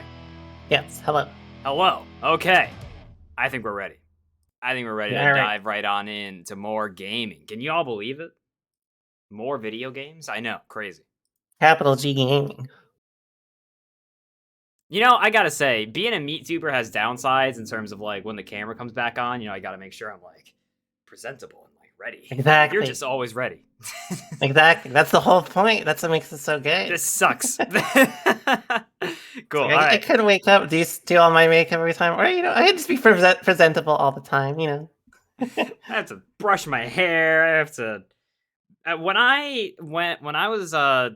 I commentated in the Evo exhibition, like every comment that I saw, because I was wondering, like, oh, do people like my commentary? Like, I'd love to know, like, are folks like into it? Every single comment I saw was, "What is up with this guy's hair?" Or like, "This guy came straight out of a Disney original channel movie," and I was just like, "Thanks, everybody, I appreciate it." Well, that sounds like a good compliment. That's what I'll take it. Whenever somebody calls me like a Harry Styles, I'm like, I'll take it. That guy's, he's a pretty man. That is high praise. I'm all about it. When I saw your Twitch avatar, I was like, well, this dude's a VTuber. This dude's looking like a VTuber. No, I just like skeletons, and I think that having my face on my Twitch is weird. That's fair. Honestly, when I was like a lot younger, I was like, I really loved every skeleton meme I could ever see. I thought they were the greatest thing ever. I don't even know why, but those skeletons be kind of hitting. I gotta say. I love skeletons. Yeah, it's it's just funny because I've always gotten comments like that. Like I only showed my face because I needed to stall for time in one of the earliest hoop cups. And then as soon as I did, instantly there was a meme of my camera turning on and it going, "Oh no, he's hot!" and everybody being like, "Oh my god!" And I was like, "Thanks, everybody, I appreciate it." That's definitely motivation to keep turning on your camera. But aside from that, we have our first match of top 8. It's going to be Hunter versus Jack Dalton. We saw Hunter earlier, the May player, and it's going to be Jack Dalton. Kai, he's playing Kyle. Hi, I don't even know how this matchup would go, but again, like, Kai being the character he is, it's going to be entirely based on how well you can kind of control May and neutral. Cornering May is going to be very important. Not getting hit by Dolphin also going to be very important, but that's also hard to do. Yeah, unfortunately. Oh, see, that's that's such a scrambly situation, but it's one of those things that, like, had Dalton capitalizes there off that whiff 2H, he could have gotten a lot. Yeah, exactly. One of the biggest benefits about Kai, I mean, let's be real, the biggest selling point on Kai, if he was a used car and you were slapping the front of it and saying it looks great, is going to be Stun Dipper. Like, any situation Absolutely. like that where he can just like, can I punish? Especially since they buffed it. Oh, wow! Oh, that was super good. Super good. Unfortunate that it sent them the other way, though. Oh, they probably should have RC'd for... Oh, there you go. There's RC. I like the bait attempt. Yeah, They don't have meters, so... Oh, they should have thrown. Throw actually would have been a guaranteed punish there. Oh no. One thing I want to see more from Jack too is more anti-airs. Even if you have to block Dolphin, if you're ready for those anti-air, like those jump-ins, then that starts your offense, right? Without you even doing anything, which that's ideal. Yeah, and Kai has, on top of just Vapor Thrust, but he has just one of the most dynamite, stupid 6Ps in this game. I think it's like a Garo anti-air. It makes no sense. Yeah. So yeah, you see right there. Yeah. Romantic. Nice. Probably shouldn't have spent the meter though, because it's not going to do that much damage, and this wall break isn't ideal. Not ideal because now they have to go back to neutral, and Dalton has no health. Yep, and May has 50 meter. Oh, but oh no. Punish. Yeah, it's gonna be able to get this. That's nice. Super good response. Beautiful. That was like a tournament punish. I agree with that punish holistically because that's gonna work. You're not gonna mess that up. What? Oh, well, it worked out. They were right anyway. Though that situation did favor May more than Kai, so it did work more in Hunter's favor. No response there on the cross of Dolphin. Oh, unfortunate. No punish on the 3K. One thing I want to see more is definitely more whiff punishes when they whiff 2H or 3K, and be a little more ready for the IEDs. So those, just playing a little more reactionary would definitely help a lot, because that's really where you're safest against me, playing as reactionary as you can. Yeah, because any reaction, right, into like a 6P or anything leads to charged Sun Edge pressure. And that is like ironclad against Mei. She really does not have a lot of ways to score him out of that. So yeah, like I think that Dalton really should just be trying to look for those like there's 6Ps on Dolphins. There's something else Kai can do very consistently, and I'm trying to remember. Just to stuff Dolphin. I think 5K is really good against Dolphin because it's very active. Yes, it had 5K exactly. That's what it was. It's got what 19 active frames, I think. Might as well be, yeah. Hey, look, we saw 5K. I assume that's why they. Yeah, I assume that's why they're showing the preemptive 5K. Oh no, no punish again. Chad, I did not actually think 5K was 19 frames active, but thanks for the vote of confidence. One thing to remember if the reason why oh, that was such a good air tear. One recommendation one reason why I have the recommendation of trying to air tear or playing reactionary. Oh, that's actually a lot of damage. That was a huge, getting shock stayed into the vapor thrust is how it feels to chew 5 gum. That's a good way to put it. Pretty much like that's gonna be the most safest, most reliable. So that's really what you want to do. Yeah, and you can see those the air-to-air JKs. It is a weirdly good button from Kai. It's something you wouldn't really expect, but it's that was super good. He's gonna get combo, yeah. Yeah. This is the double coup. Wow. Nice jump, yes, perfect. See, like this is perfect adaptation, especially the spacing. This is actually sick. I'm super impressed. Probably should have ended in RTL, but health-wise, not that big of a deal. Nice bait. Nice bait on that burst. I gotta say, doing backdash. Everything about that was perfect. Doing backdash stun dipper is some real tying a damsel to a train shack level shit. I'm all about it. It kind of is, yeah. That is mean. I feel like I saw that in Red Dead Redemption. It's gonna be, yes, Muttley, first I'll backdash after the wild break, and then I'll stun dipper, and then use 50 meter to make it plus. That is some sicko shit, honestly, when you say it like that. Anyway, it's tied up 1-1. Dalton did a lot of very good adjusting there, and they were just kind of right a lot of the time with their air-to-airs, their pressure sequences. Love to see it. Pretty much like a lot, like the way they adapted was super great. You can tell they're still getting a little taken off guard, but you know, when Mei starts like getting your health low, it's hard to not be super stressed too. Yeah, 2S is great there. Yeah, he tried to do 2K as a barre earlier, which for the record, if you're not a narc in chat and you don't know what we mean by a barre, literally just hitting stuff after you block things usually. But he tried to use 2K there after, and he got smoked by 5H, and the adjustment there of doing 2S instead is great. Yeah. Honestly, also, you're a Kai player, still alive. Sometimes using Stun Dipper in those situations too, just to gout out, it is fantastic as a defensive option. Except at that range where it doesn't combo. Yeah, there are ranges where it does not combo, so that was very unfortunate. Missed the whiff punish again. That's really the one thing that. Oh, nice that time. Still good. It feels like the big thing is really just being ready with a little more 6P, which, there you go. That was perfect. Go. They're adjusting on the fly as you're saying it live. Nice. This is really rough for me. That is plus. Yeah, super good. Yeah, super plus, and now we're going down to double Luigi here. Man, those rounds start 5 Nice. I love the spacing. The spacing is super good because even if Mei IDs, the fireball will also cover it. So it covers Dolphin and ID. Perfect then. I don't think Jack expected that 2S to instantly wall splat there. Oh, blocking the burst! Oh my goodness. That was super well done by Jack. I'm pretty impressed because again, like first round, they looked super, overwhelmed. But then, game 2, game 3, they played super well. They adapted really well. They adapted super well. I see, there's all 2 Kai players on Earth are in my chat right now. And both of them, I think, tipping their Kai fedoras, saying, good job. I'm all about it. Well, that was our first match of top 8. Let me, really quick, I did not do, I can see everybody who's in top 8 right now.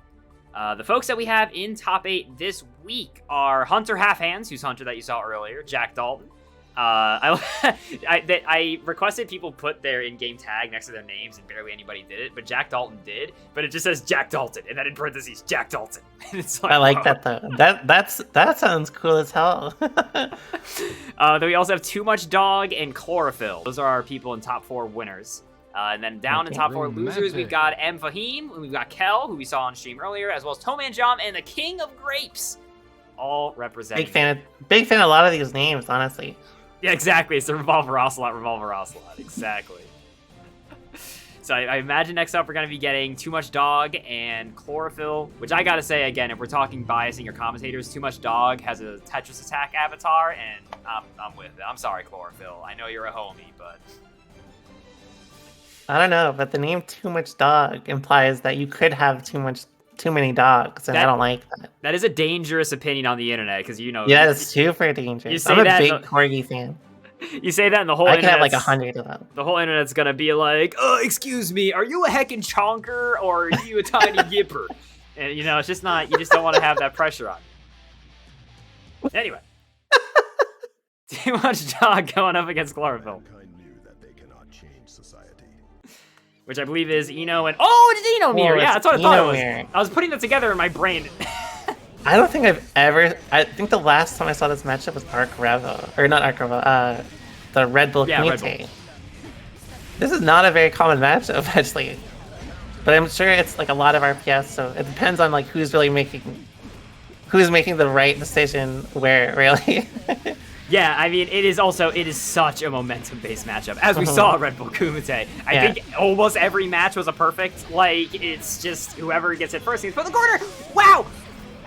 Missed the punish.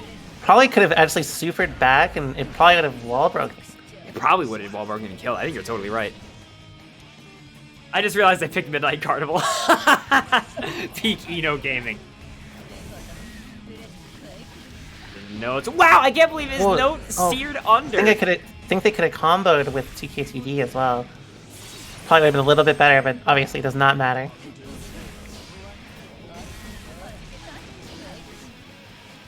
This is chaos. This is absolute chaos, yeah. Tetrahedra pointing out in chat, your favorite thing about Eno mirrors is that they also cannot block that shit. It's like, yeah, Eno players also flub their punishes on their super all the time.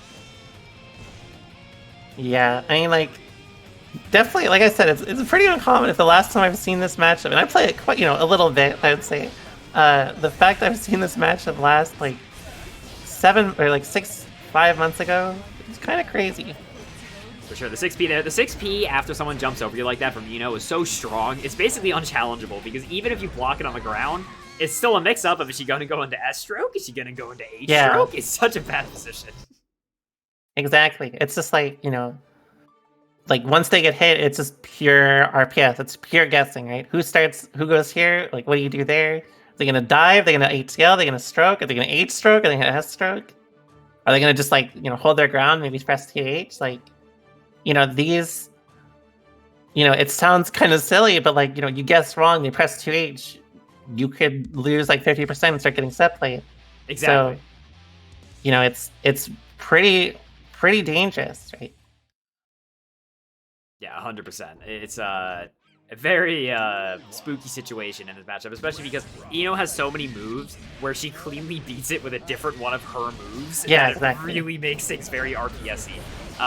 All mirror matches are kind of like that, but I feel like Eno specifically like that. He tried to HCL there in neutral, but Eno goes into the floor when she does dive kick from the air, just completely evaded it. Oh, that was super good. Oh, I think if they did close slash, it would have worked. Maybe. I don't know. I'm definitely not the biggest master on the Eno mirror. Woo! Trading with the 2D there. Oh, not quite enough. I think could have gone into S stroke there, right? Maybe. But see, like right there, 2H, they both pressed 2H. It was just the plus frames from the H stroke ended up guaranteeing the win to Too Much Dog. Chlorophyll bringing him over to the corner. Is that playtime? And you're seeing here again the volatility. Too Much Dog took the last one, but now Too Much Dog has Chlorophyll in the corner. Too Much Dog on offense. Oh no, but now Too Much Dog is back in the corner. Blocking. Oh, super back! Did exactly what you told him to do. Nice. Validating my advice. I'm looking kind of nice right now. I commentate tournaments so that I look pretty cool. Yeah. Wow! Yeah, the frame trap there. This is so much damage. Yeah. And oh, that's just like smart, not breaking the wall, because then next hit would have absolutely killed. Oh, that's gonna kill though. Chlorophyll, just like that. Somehow that was 2-0.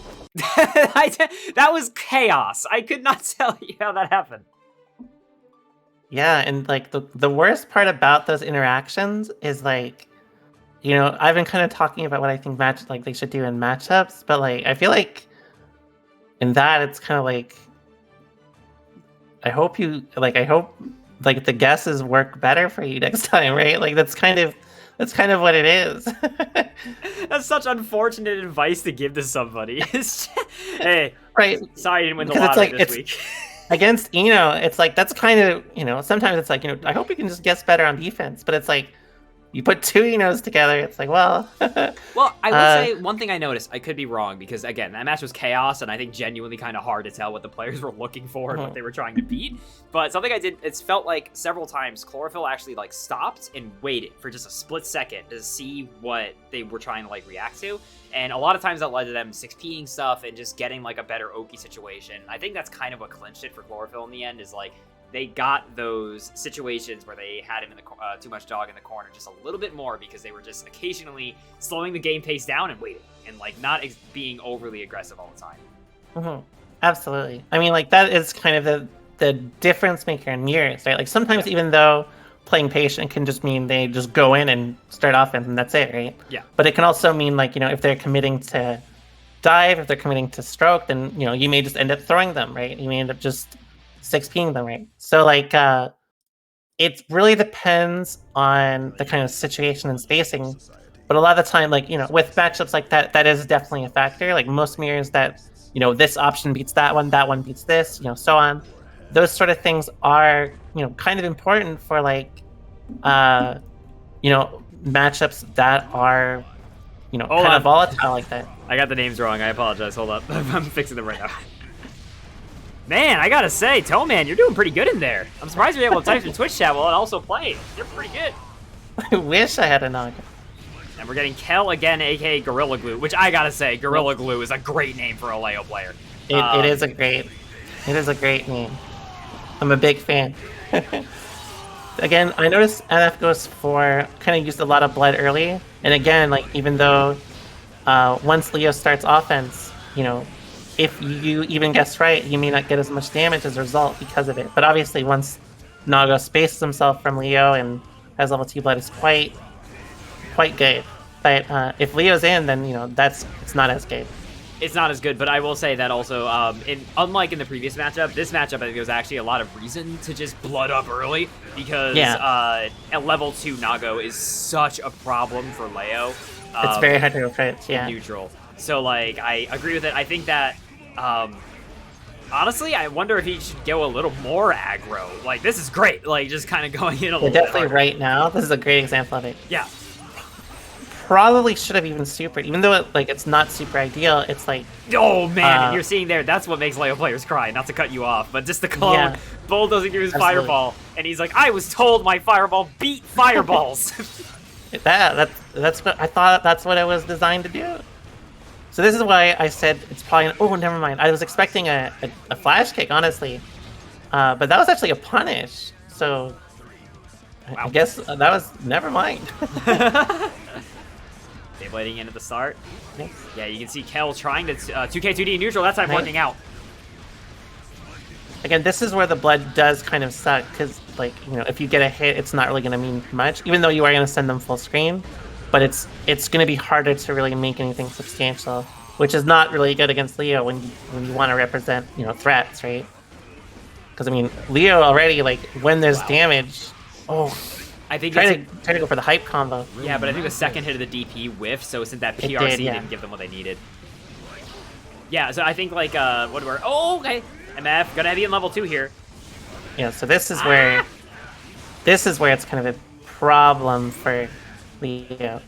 But of course, like I was gonna say, chip is a factor, so it did kind of work out. Yeah, I think that was very Kel played that super well, right? Once when they don't have level 2 blood yet, he's playing a bit nuttier. He's kind of going in, getting right outside of Nago's range, reaching for like 2k into 2D, and then as soon as he has like level 2 blood, he just goes full screen and starts shooting fireballs. Because it's more difficult for Nagoriyuki to just immediately clone through them because he can't really afford the blood at that point. Mankind Exactly. So that's really the main thing. I think, like here, this is kind of a good example. Using blood there actually would have been a bit better, and then they can just reset to neutral, right, from offense, and it does not matter. But starting from defense with level 2 blood could not be as ideal. Both because the distance it will end up leaving them at, but also risk away. Ooh, that was a really good counter there. Like, the one time he tried to challenge, I feel like he's, like, barely challenging, and he called him out on it. I feel like Girly Glue's been really good at the parries this time. Jeez. Kel had a very momentum base there. I also feel like MF has not been getting a lot of anti-airs. A lot of, like, he gets, like, the big blood, and he's, like, gonna do big sword normal. And then Kel is just super jumping from, like, mid-screen and getting in as a result. Which, again, is terrible once he's in and you don't have enough blood to really use. Nice parry again. Is bursting. See, like, this is them running, like, offense super hard here. Is just great, because, like, even if they're wrong, it's not that bad. Maybe a little excessive there, but, you know, still very good situation. Can we talk about the sick that Clash Cancel was before, by the way? That was crazy. That was actually sick. Alright, now this is where it's the problem. Oh, nice ID jump K. The leggy. Nice. Kel gonna take it there, 2-0. That was super dominant. See, like, you know, the downside is, even though Kel, you know, if you're full screen against Nago, it's pretty rough with the 2 blood. But, like, once Nago's at 2 blood and running defense, then it's like, well, you know, it's rough if we reset to neutral anyways. I might as well just go ham. It's not like Nago's going to do that much damage, right? So, like, you know, Kel did everything great there. It was just, you know, the risk reward on Nago's side. And honestly, like, even if a lot of those interactions at MF had like no blood, like, honestly, Kel just read them pretty hard with, like, the parries and stuff. And that's kind of the cursed thing about being in that position, right? It's like you wait too long, you don't really have blood, it's really spare. So you're like, eventually you get, like, frustrated, you're, you know, blocking too long, and then Leo reads you and you're back to square one. It's like, oh, I guess I'll die, you know? Yeah, exactly, right? Yeah, sorry, FL, I'll give you a refund. I don't want to cut off Romoolla's genuine match analysis by going, like, funny voice time! So I'll give you a I would like refund. to hear the funny voice. Okay, we can do the funny voice. All right, well, hold on. We got a fan mail here from FL. Let's see what we got here. I hope Kel wins. I am a Kel man, and he's just so fun. People get so trolled by the back-turned combos, and his voice lines are so cute. Like when he says, Einsturm, LOL. He's just super random, and also smarter than he looks, just like me, XT. Thank you for the fan mail. Appreciate it. That wasn't really what I expected. But I liked it. And next up, it looks like we have... Okay, it's the match that I accidentally put up earlier, which is going to be Toman John and King of Grapes, which, for the record, big Metal Gear sad song for... Oh, wait, no, they just got knocked out on the losers. Oh, wait, no, they didn't. Sorry, I forgot they were already in losers. MF, M. Fahim, thank you very much for playing tonight. I hope you had fun. Congratulations on your top 8. You are not banned from future tournaments, so if you want to keep playing in these beginner brackets, get in there. I know someday you can win it. Thank you for participating. Is that Swedish Chef or something? Yes, all my voices are just random Muppet characters. That's how this works. But yeah, next up is going to be Toman and King of Grapes. King of Grapes, I believe, was May, right? If I remember. Yes. Yeah, Toman was playing the Axel, so... Oh, no! Toman is running the Axel Gambit. It can go either way. Either Axel players are just like, oh, we eating good. We fighting the Leos in top 8. Or it's like, oh, geez, I'm getting made. To be fair, I feel like a lot of people with... what I'm actually curious about, because Toman, actually, real quick, was put into losers by Hunter, right? Yes. So I want to see how Toman's adaptation has been overall here. You know. For sure. Whenever our players are ready there, you can get on into it. I see that there's Toman fans in the chat. Chat, tell me who you want to win. Are you rooting for one side or the other? Me and old Romoolla here are not biased commentators most of the time. But I like both their names, so I kind of am biased, but I'm biased towards both of them. So it kind of balances out. Foss is not an answer. This was A, B, and you picked F. Oh, wow. Actually got into the blind spot of Renson. Yeah. Again, that's the problem with Renson at that mid-range, right? Yeah, Because it's really easy to kind of disrespect. well, it's easy for May to disrespect just because she Yeah, falls like a rock. I should clarify. Well, Not everyone has such an easy time. Wow, that just killed him? I was like, okay, let's lead into a combo. That was like 2 buttons. To be fair, Axel does bleed, so I do want to see. Oh, I was about to say more grounded, like 5P and stuff from Toman John, but unfortunately, it's May time. Oh god. Oh, jeez, into the full bombo. Ooh. Wow, big run up 6P. Yeah. And the big perfect. Holy See, that was just like a very dominant, great example of like how May should play it. Right? Just rotate your options, right? Because like Axel can't cover everything. You get in, he just dies, right? It's just that simple.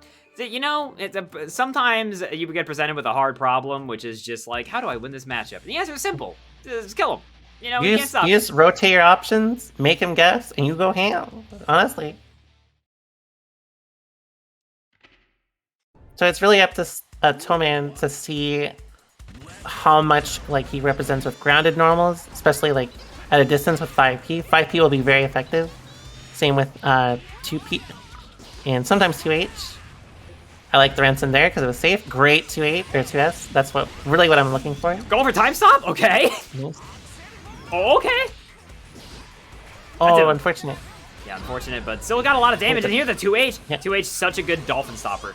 See, that was perfect. Everything about that. Perfect, perfect. Nice movement again. Oh, but see, that time it ended up being a whiff. That was a little too close for it. Oh no, that's not good. Even though it starts... Oh no, even though it starts, it's not punishable, it's still like let May start offense. It still worked out with jumping. Wow, dude, the double jump throwing off the timing there, crazy. Super game, yeah. That's offense Axel. Offense Axel. True. That's the toe man John. I put the toe in man John. Snail there catching. King Grape trying to disrespect too much after the jump in. Nice. I like a lot of the offensive choices from John here. A little too early with this 2H, or sorry, the 6H is there.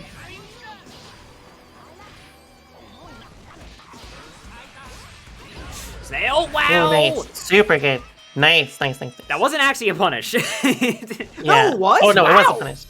Jeez, I didn't realize it made broke her cankles when she hit the ground. But yeah, see, like that time, way more normals, way less Renson, and you could see the difference, right? Like, though John did use a lot more offensive, like 6H and stuff, and it definitely was good for when May was cornered. But a lot of the time it was really just a lot of good, like neutral button decision, right? Yeah, no, we saw like and most importantly capitalization off those neutral buttons, right? Like we were seeing like 2H into a lot of stuff. Like exactly.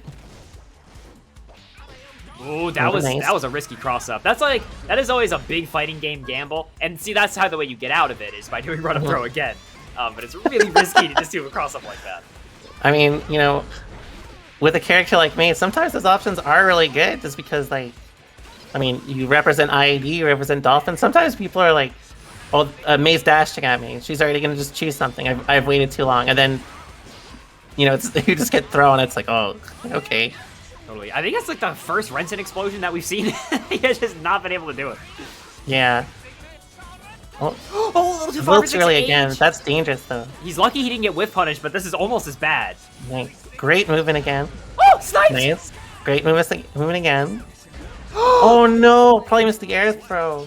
I don't know if he went for air throw, if he was just going for a YOLO run-up throw and got clipped there. I assume that maybe they dropped their throw, but either way, very unfortunate. Any command grab. You are right, though. Like, Toman John is just turning on the offense now. A little too much though. The ID at them was a little too aggressive, but mostly very good, right? Yeah, unfortunately too high up. The 2H there whiffing. I think one thing that John shouldn't be doing also is spending meter off the 2K 2Ds, because like really all Axel needs is space. A lot of the time using the meter like that is only really detrimental. Oh no, this is going to be bursty. Oh wow, it was not bursty. Catching the toes. Wait, is Homie John gonna make this happen? He tried to bait the nice. burst. Okay. That was dangerous. That was a good decision not to burst though. Double Luigi down to the last round. Nice. And that 5P hitting, but that was kind of dangerous. dangerous. Love the patience. See, remember the first time when we watched John, John would really dial in like a lot of what they wanted to do early, but now they're a lot more patient. Yeah. Oh, missed the dolphin! That's actually gigantic. No. Wasted the meter. Oh no. Yeah. Oh, that burst can favor John a lot because giving space like that after that is not super good. No, but this is super good. Not enough, but wait. Oh, she was just running. May will be able to block. No punish. No punish. You have to jump. You have to jump the first hit and fall on them. Oh. Oh, it's getting close. Romoolla, it's getting close. Time stopping. Oh no! Oh no, they dropped it. Oh, it ran out right when they used it. Oh, the propeller running into the jet turbine. Toman John is gonna take it over the King of Graves. That was the closest match that I think we've seen so far. That was crazy. That was really good. So, again, like John's problem in the first set we really watched was like they would do Renson and like just dial in the explosion after, right? Yeah. See, that I'd say it got them killed the first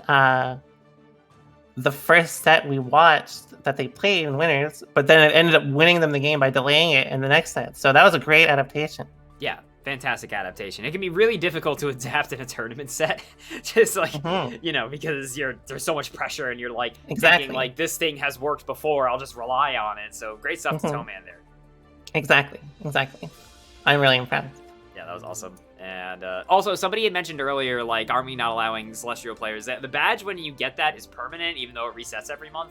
And if somebody made Celestial back in 1906, I think it's okay. I think it's allowed. you can come back for some Strive if it was like forever ago. 1906. Yeah, I mean, you know, they used to play Strive on the butter churners. You know, Potemkin players are really good. That'd be kind of sick. I would love to do that. But let's see. We've got our winners finals nailed out already. It's going to be Jack Dalton going up against Chlorophyll. And then in losers finals, still standing, we're going to have Hunter going up against Kel, and then Too Much Dog going up against Toman John. Oh boy, these are going to be some sick matches. How many people are going to get banned today? I don't know yet. I'll be honest. I'm just playing it by ear. Like when the tournament ends, I'm kind of deciding like who gets banned, like rather willy-nilly. Oh, that's true. There would be no Happy Chaos back in 1906. No. Could you imagine like Happy Chaos with like a shotgun instead? That'd be kind of sick. Like in 1887. Happy Chaos with a big old blunderbuss. Yeah, that'd be sick. That'd be so cool. I would be for that. But then I guess he'd have one bullet, and it wouldn't be that good, huh? You could have a casualized Strive in the 1914 patch. I agree. It really ruined the whole game. Back then, you got a fighting game, and then in 8 years, they patched it, and damn it was all we had. And I think next up, I don't know who these two players are. They're fighting. Whenever you're ready there, gamers, you can get on in. I see what looks like someone holding an anchor, so I'm going to assume it's our May player stepping up. It is! I was right. Yeah, it's going to be Hunter. And Kel, right? Hunter going up against Kel. So, I think in this matchup, again, like, another good explosive matchup where it's just like whoever really gets the first hit. But it's like, it's way more reliable for Leo to kind of force his offense, even though he doesn't do as much damage. He does still do damage. It's still like whoever gets the knockdown first, right? So, I should say whoever gets the first knockdown and a substantial hit, which will probably be way more likely, but it's way more likely for Leo to, you know, to get a knockdown. For sure, and you saw there also what an important factor of this matchup is Leos are cranking 2K anyway, just to kind of catch stuff. And 2K is a stop sign against Dolphin. It is just absolutely not. So it's, yeah, just such a strong factor to kind of deter like the Mei delay pressure. Exactly. So like this sort of situation is rough if... Oh, that was a great flash kick. In fact, I think Leo is probably good against me actually, because Leo can always flash kick on reaction to the Dolphin, so Hunter probably does not want to use as much Dolphin and wants to use more normals, is my guess. See, like this sort of situation, you can just react, right? It's that simple. Oh, unfortunate. This will be a lot of damage, though. That's so much damage. I'm surprised Kel didn't burst. But Kel does have 100 meter. Oh no, that was an unfortunate timing because they were stuck airborne. Oh, they could have killed. Oh no.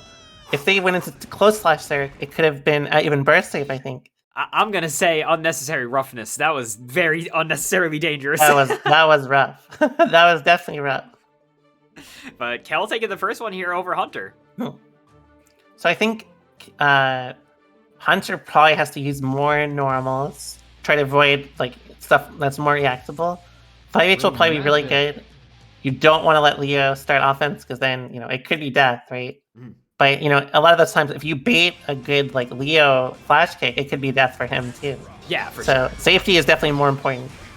Oh, speaking of! Like that, yeah. Exactly. I mean, do you know, losing straight up 30% when the thing you were gonna do, it does give Leo... Never mind, it's exactly that. Oh, no. Alright, it's Leo time. Using... It's always kind of a sad thing, but using your burst as like a guard cancel is not a bad idea, especially in those kind of situations where I think it is. Yeah, it is definitely like sometimes like momentum really does matter, right? Yeah. Again, especially in like matchups like this that are like for Mei, like you know, you could end up doing 50% Leo flash kicks out. Sometimes bursting for that knockdown again could win you the game, right? Yeah, for sure. And I mean, what you saw earlier, right, where, oh my god, this is gonna kill. Not quite. Look. Where does HP go? I don't know. Wow! Oh, great jump P. They were ready for that? Like, immediately? That was super good. Mental. Kel only needs one more round here in order to take this off Hunter. Nice flash kick. Again, just reacting, right? Yeah, and... Nice throw. See, that's what I was talking about before. Well, that was definitely flash kick. Alright. Flash kick, yeah, and that's the danger about getting hit with Leo flash kick is that he gets back turn Oki off of it. He gets his win condition is what he gets into if you DPs. That probably should have wall broken with super, but not that bad. Again, great flash kick on reaction. All you need to do is just wait and react. Oh no, Kel has all the meter in France. Can they do it? Nice bait.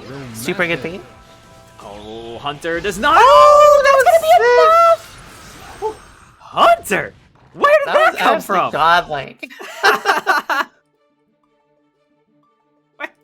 Wow, that was not what I expected. I didn't even know Hunter had the meter. They must have like just built it.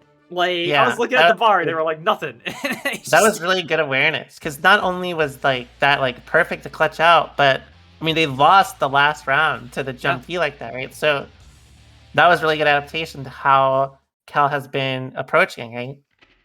For sure, that is some call and response stuff right there. That's a strength of Mei. Having that air super is so disastrously powerful in those kinds of situations. Because not a lot of other characters can really force stuff like that. She wants to hard call you out. She can't. Yeah. Nice flash kick. Alright, Leo time. Pressure. That's an overhead. Probably should have spent meter, but... Oh, should have sent it there for sure. That would have killed. I think they just unfortunately had already input the follow-up. SRC is going to add quite a bit of scaling, but still hurting quite a bit. Yeah. Again, a little too committal. That is the problem with this matchup for sure. It's... Oh no. Well, you ever do Leo DD, did have 100 meter, so... 2K, 2DP. He whiffed 2K into 2D and then just did DP anyway. You'd have to be really careful about how you use Dolphin, because at any moment there's a DP just waiting. Or IED even, as we've seen with like Jump to H. Big overhead connect. Alright. No super again either, but not that bad this time because you can always just use Sonic Boom. Yeah, for RC. coverage, and now, Yeah. Hunter forced to use Burst down Yeah. to their last legs, and Have to be Kel, really careful about how they run offense. Oh, Kel using Burst, but might not ultimately matter. this is really rough because Kel does not have 100 meter. Ooh, Nice jump to H. That was super good spacing. wasn't Oh, that back wasn't ready turn? to throw. Oh no. Sometimes you get layoed, Romoolla. Sometimes. Though you can see, like, a lot of the times that Hunter did die, it was because Hunter went for the more committal thing, like, i.e. jump to H, and then it's like, you know, if Leo's just down backing, I mean, just react and flash kick, and then that's your offense, right? Like, it's just, like, that easy. For So sure. you do have to be kind of careful about how hard you commit to those sort of options. Same with, like, H Dolphin. Sometimes they did use, like, you know, Dolphin, and then Cal just reacted with Flash Kick. Really, those sort of situations are the ones you want to avoid because, you know, it's pretty bad if Leo can start his offense just by waiting, right? Like, that's the last thing you want. So that's Yeah. why I think they should have definitely used a little more normals, Hunter. And I think that was really the big thing that kind of, you know, inched Cal over Hunter that game. Yeah, for sure. Just real quick, thank you so much, Noah, for gifting the big 1 month to Hunter.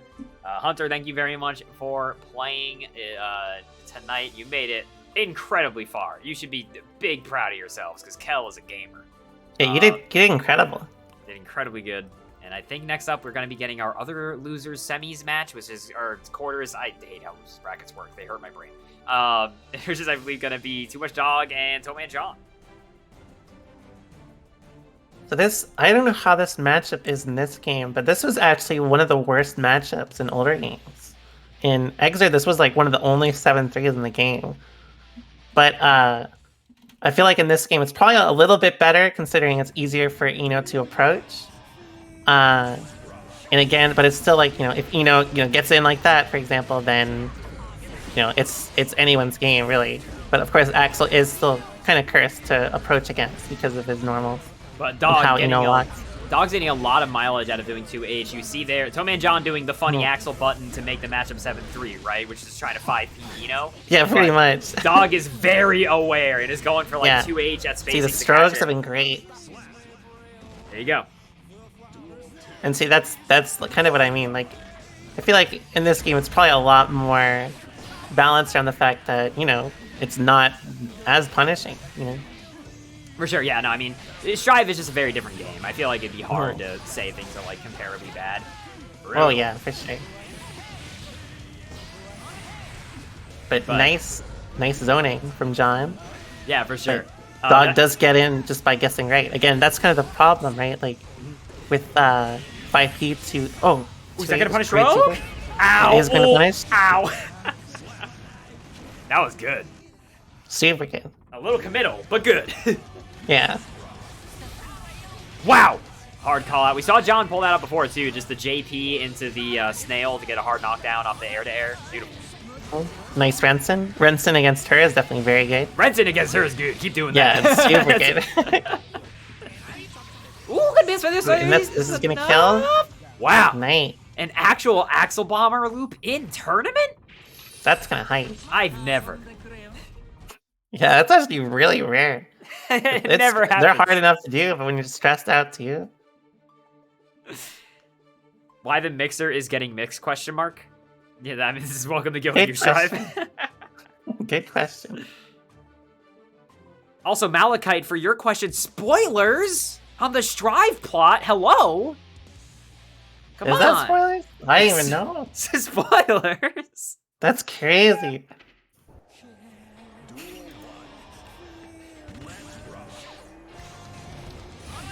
All right, we had to go back up to the Wintry Mountains after that set. Toeman John is up one. Right. All John needs to really do is kind of play it kind of safe, just space himself. You don't want to get into like a scramble with Eno. That's like the worst thing you could ever do. Time stopping? Aw. Wait, oh my god! Stop it, the stroke! That was actually sick. That was actually sick. Got him, GG's. Oh, thanks to H.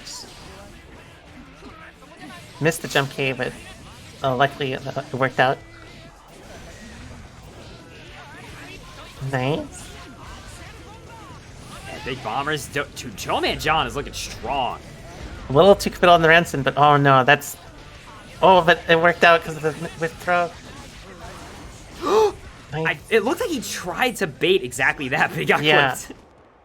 But That regardless, was Showman John. super good by John. So good. You know, I gotta say, can you say 7-3? That's looking like a 7-3 again, huh? Like 7-3, chat. Yes, first of two. GG's. Yeah, that was crazy. I've never seen the stroke came up and he was literally just like, no. And it stopped it. Romantic. That was like, again, that was a good situation of John just using his normals to really control space. I like how aggressive he played, knew when to run away. It was really, really well done. But like still, like when you still manage to start offense, then it's still hard. You just die, right? But John made it really hard to start offense, right? On that, really hard. 100%. And again, big congratulations to Too Much Dog making it this far. And not just because I'm completely a biased commentator for you with the Tetris Attack avatar, but just because you were a gamer. You made it. What is that going to be? That's going to be tied for 5th, right?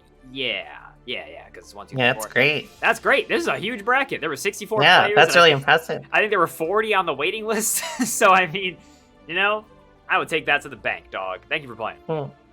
A lot of people, I think, also tend to forget, like, when you, a lot of people will be like, oh, I feel like trash, like, when you lose. But a lot of the time, it's not like you're trash. It's like, they're just that good. Like, you're good. They're good. They're just really good. For sure. Take pride in your placing and, root for the guy that beat you because, like, damn, they're good. 100%, yeah. You have no idea how to fight Axel. I mean, that's the point, right? I think theoretically, if you wanted to now, you pop into the good old looking for games or the Let's Fucking Go channel, as we like to call it. And then you can @Toeman John and just say, hey, I'm trying to beat that ass. And just see try to get that experience because that's going to be the difference, right? Do I know the schedule? Toeman, yeah. Do I know the schedule for next week and the Testament status? No. Give me a bit. I'm busy. Hold on. I'll talk about all this stuff either tonight or tomorrow. Testament hype kind of be hitting different. I don't blame them. Well, because there's a consideration that we may be banning him just for the week because the week tournaments characters come out can be chaotic. But I don't know yet. We'll find out. But anyway, it's gonna be Jack Dalton against Chlorophyll. This is gonna be winner final. This is gonna be first of 3. So Eno versus Kai. Eno versus Kai. Any big high level matchups or matchup thoughts? Yeah.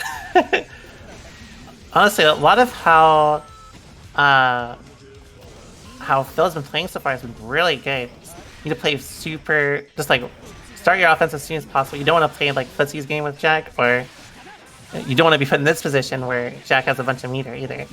Exactly. Because this is where it can be rough. Ooh, I wonder what Chlorophyll will try to do to disrespect Oh CSE. no. Woo, woo! Challenging.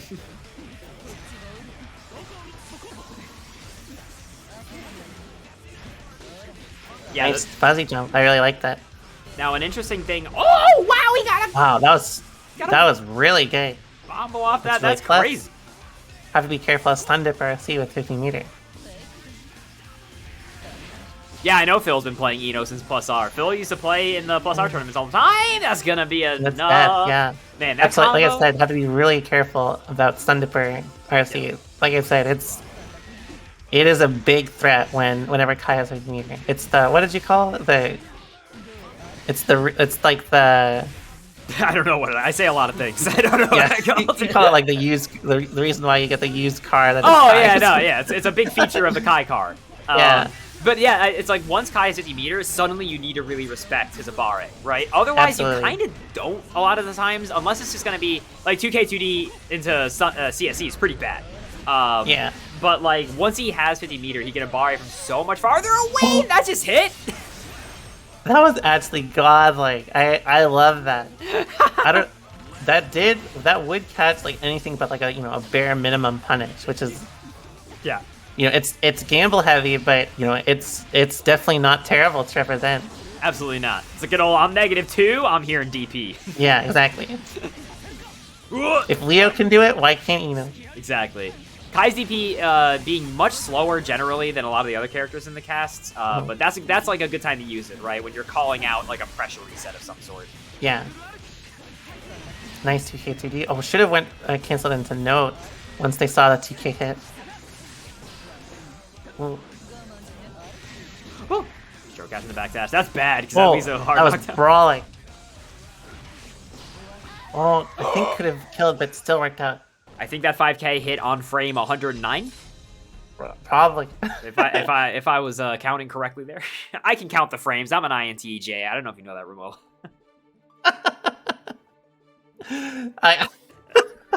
I like that comparison. I mean, you got it. I'll leave it to you.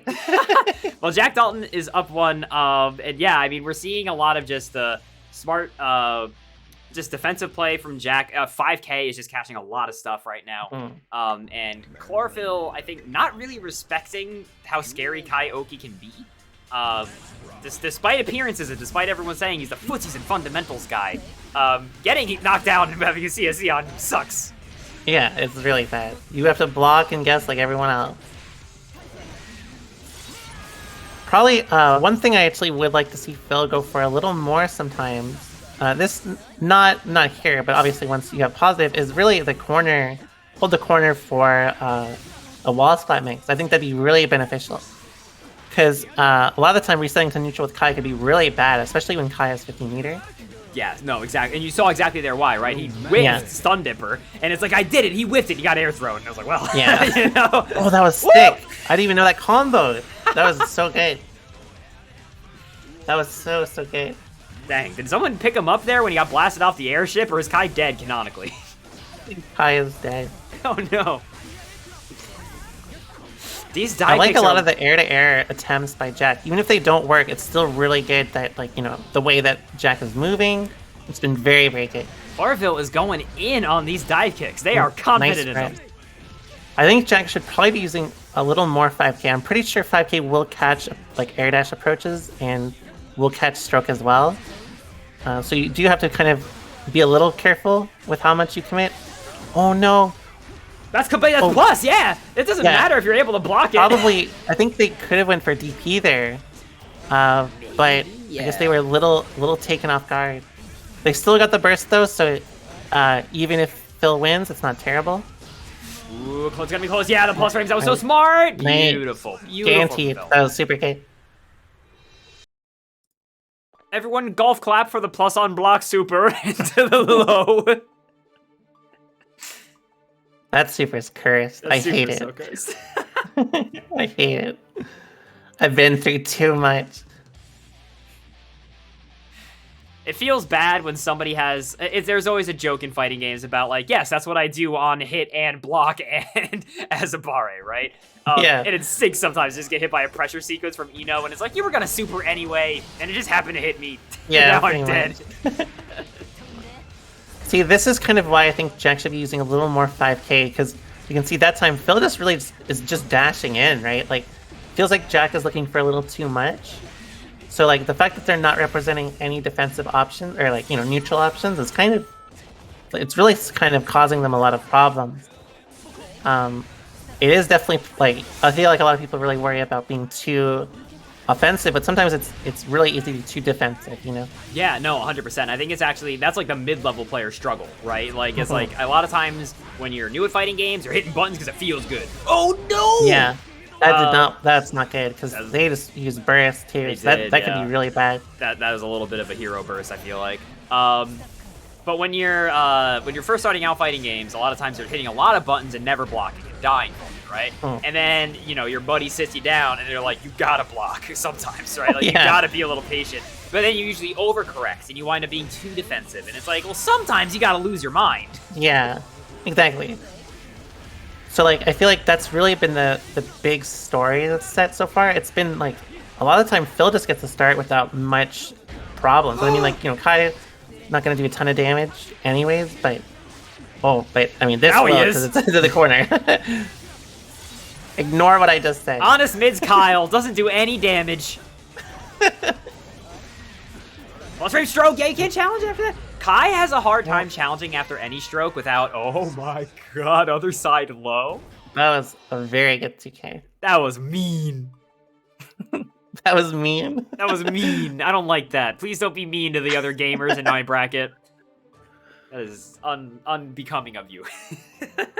I feel like Jack needs to just represent more like 5K.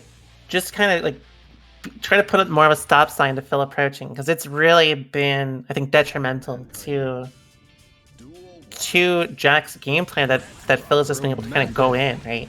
Yeah. 100%. Yeah. Oh, the Nice 2S went straight through that's the what we're note. looking for. Dude, that was like some Smash Bros. Brawl Meta Knight shit. That went straight through.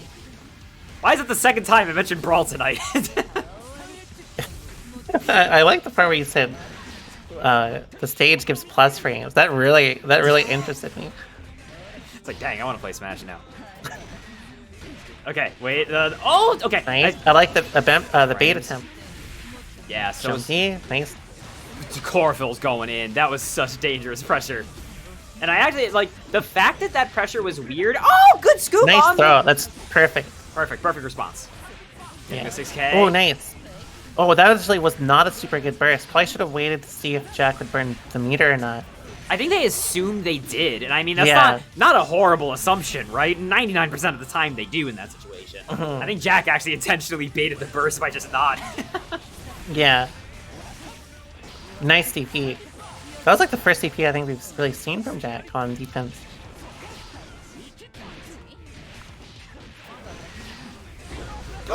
Nice. That's huge. Oh, yeah, I wasn't sure if he was going to be I able think to do it. representing more DP would be a lot more beneficial with how nice.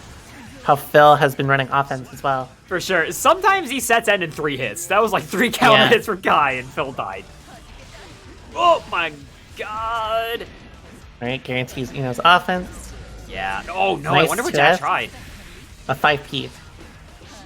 Probably predicted a dash up. You saw Should have that? supered there. Super would have been very valuable.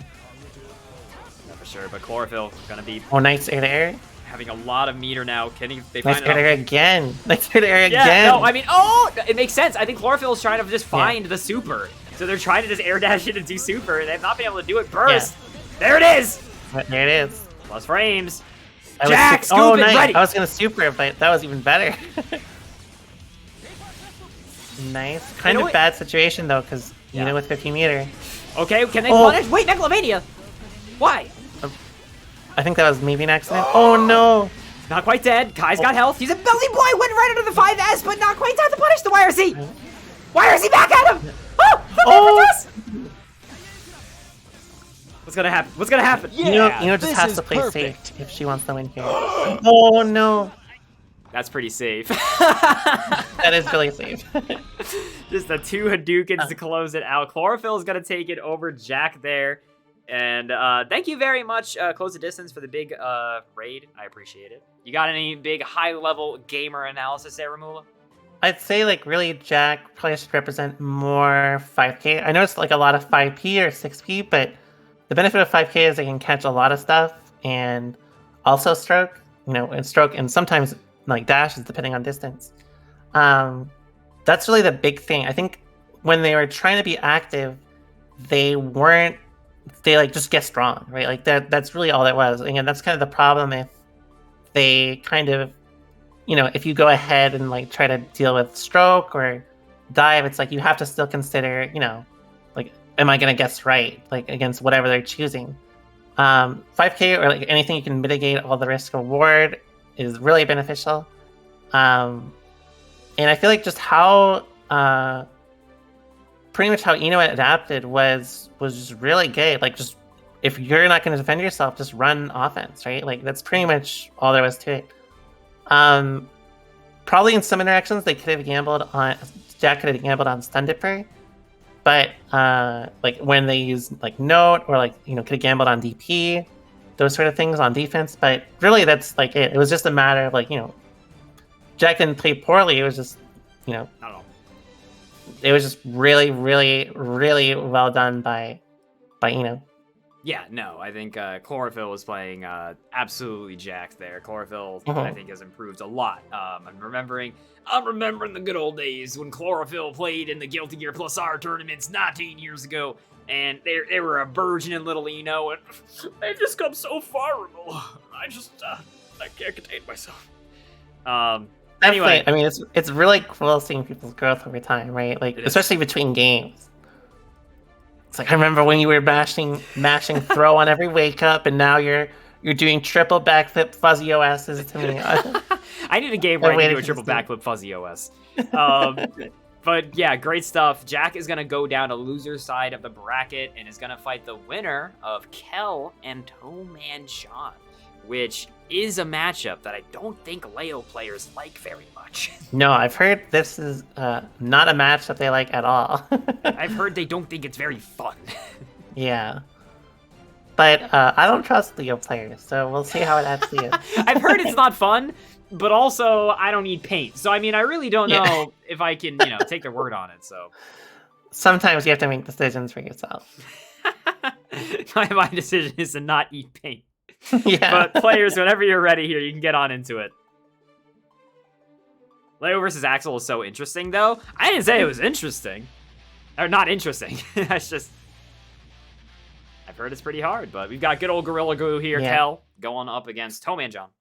So this would definitely be a matchup where I think Renson would be way more beneficial, because Leo a lot slower, a lot bigger, so a lot of the time you probably will just catch Leo moving, right? Oh no, they're getting Leo'd. Despite And then, how stinky... this also does happen. It can happen. Once Leo gets in, he can kind of go, hey. Yeah. Nice. Super good. Time stopping again? This man's And they got addicted to it. time stopping. Oh, No. drop kick, no. That was a little scuffed. Alright. Leo time. Well, could have killed with RC, but it did not matter. And as a reminder, everybody, this is only going to be first of two. This is loser semis. King and Grape says, Toman, you better win this. The classic FGC thing happening of somebody knocking somebody else out. And they're saying, you jerk. You better win this whole thing. Oh, nice movement. Really good movement by Cal there. Super good. That is a dangerous part about the Leo pressure. Just like by default, it catches backdashes a lot of the time. Like just normally. So you saw Toman John was trying to squirm out of it. And it's just, you can't really make those situations happen. Yeah. I think Cal could have went for like 236S RC at worst. Oh no! What? Oh, what? This is gonna wall break. Oh no, it's not gonna wall break. Wow. I'm surprised that didn't. Everything about that was a shock. Did it not hit wall break because he only got hit by like the middle of it? No, I think it just was like, I guess you have to be really on the wall. Like, oh, the flash kick. You did a hero gold burst and then immediately died. That sucks. Womp womp. I feel like, again, like, no matter how annoying the matchup is, once Leo gets in on you, then, it's it's Leo's game to win. Yeah. So I feel like John should really be very mindful with how they use their meter, how they use burst, because you don't want to be put in that position with nothing to cover yourself, right? That's like worst case scenario. At Absolutely least worst if case Leo runs back turn stance and you super, and you see like Leo hasn't committed to something, then he's getting hit, right? Yeah, for sure. Yeah, I could be horribly wrong, correct me, but they changed gold burst so that they are actually just punishable in this game, right? Yes. They used to not be punishable at all. They were not. It was really weird. Yeah. Just classic gear things. Plus R, you could burst all the way up in the frozen waste of Canada, and you just come Yeah, and straight you're down. invul until you land. The only way you really could is you could theoretically throw their landing, but yeah. Not really reliable. Kel has a very low life here, but can't make the comeback. Yeah. Axel and pressing 2K2D. Can you name a more iconic duo? Leo pressing 2K2D. Damn, you're right. Oh, they clash on the 2Ks! There it is, see? Kel should no! have definitely held stance there, or held the armor move once that Axel jump. I wonder if Toman should have just punished there with, like, back throw, because I feel like that offensive burst from Kel was kind of obvious. Yeah, I feel like it would have been a little bit better. Oh, the bomber loops? Dude. Oh no, this is bad because but that was unfortunate because they ended up dropping the their offense start. Again, this is Leo only needs one hit, but also so did John. So did John. Leo only needed one hit hypothetically. John literally needed one hit. Yeah. Exactly. That was it's already 1-1. This is going super fast. I feel like unironically, Toman John has more consistent bomber loops than I've seen like ever. Like nobody can do these things in turn. Ryan Hunter is one of the only people I've seen just do bomber loops because he's a robot. Yeah. But Toman John is so good. Magic Man Ryan. Is there a console beginner tournament? Not right now, but I've also heard that crossplay is coming out eventually. TM. That's gonna be exciting. Reversals! Fireball, huh? Probably was Flash Kick.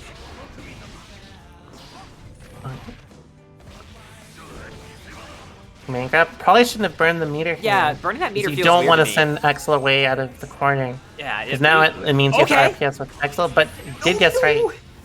Nice super. See, having meter for this was super valuable. Also sends Leo full screen. So now Leo has to guess. Nice. This, I think it could have killed with super because of wall break, but yeah, and that was a good call super out. Favorable. Yeah, that was a good call out from John there to oh my god, to Oh, patiently wait for the anti-air. Because Kel immediately went on the ground before and he got smoked for hitting 5p. Mm-hmm. And so good resilience from John to not, like, a lot of people get frustrated by things like that, and they're just like, I'm not gonna let you get on the ground anymore. Wow. But yeah. Into the propeller, no! The classic! The propeller, I like that. This is gonna be a lot of damage. Even it's still gonna be a lot of damage. That's yeah. like this wall break. Yes. Now he has Axel Oki. Oh, nice. See, again, it's good that they didn't dial it in. Nice. Oh man, with the perfect! And this is it. This is double Luigi. It's 1-1, everybody. Good. Nice. I was gonna say, you gotta be ready for that throw. They did the meme. They did the meme, Romoolla. They threw Leo's dash. Person. 6H, bring him to the ground. 6H so good for that. Oh no, disaster has struck. Yes, right? Oh, nice again. See, you can send full screen again. Super good for John. Oh, but it gets strong with the command grab. Our way, 2K2D. Nice. Back to neutral. Renson. What? Guess for game? Hard to get in, especially now. I knew it. I knew it. I was like, this piece of shit, Toman John, is only gonna try to win this tournament set with the command grab, and they did it. This piece of shit, Toman John. I never thought I'd hear something like that in my life. GG's, no, that was super close. You are both absolute turbo gamers. Kel, you played your absolute heart out. You're going to be taking 4th place here. That's just, you know, you can, you know how if you played those old kid games on PCs, like way back in the old day, they do things like print out this trophy and put it on your fridge? I'm going to send you a trophy to print out so you can hang it on your fridge, Kel. You did great. That was really well done by John. I will say that I think Kel could have had a little more. Kel's really like adaptation would have had to been around baiting super and stuff, but John really like adapted heavily in the. And I think the second game like started like the third game where they started really holding. Or sorry, I think it was the second game with holding their meter, representing super against Leo's offense. Because again, like even if it doesn't do a ton of damage, sending full screen could mean Leo's got a guess to get in again, then it could just be you go full screen again, right? Exactly. So that's really good adaptation by John. That's been like the theme of the night, Romoolla, is like it's not looking at the actual immediate reward for what they're doing. It's just like, what does this mean for you in the future? Like this could be really bad. And there were so many times where they got blasted back to full screen and it was awful. Yeah, I don't know who I'm banning yet. I'm thinking about it. You gotta give me a bit. I'll decide.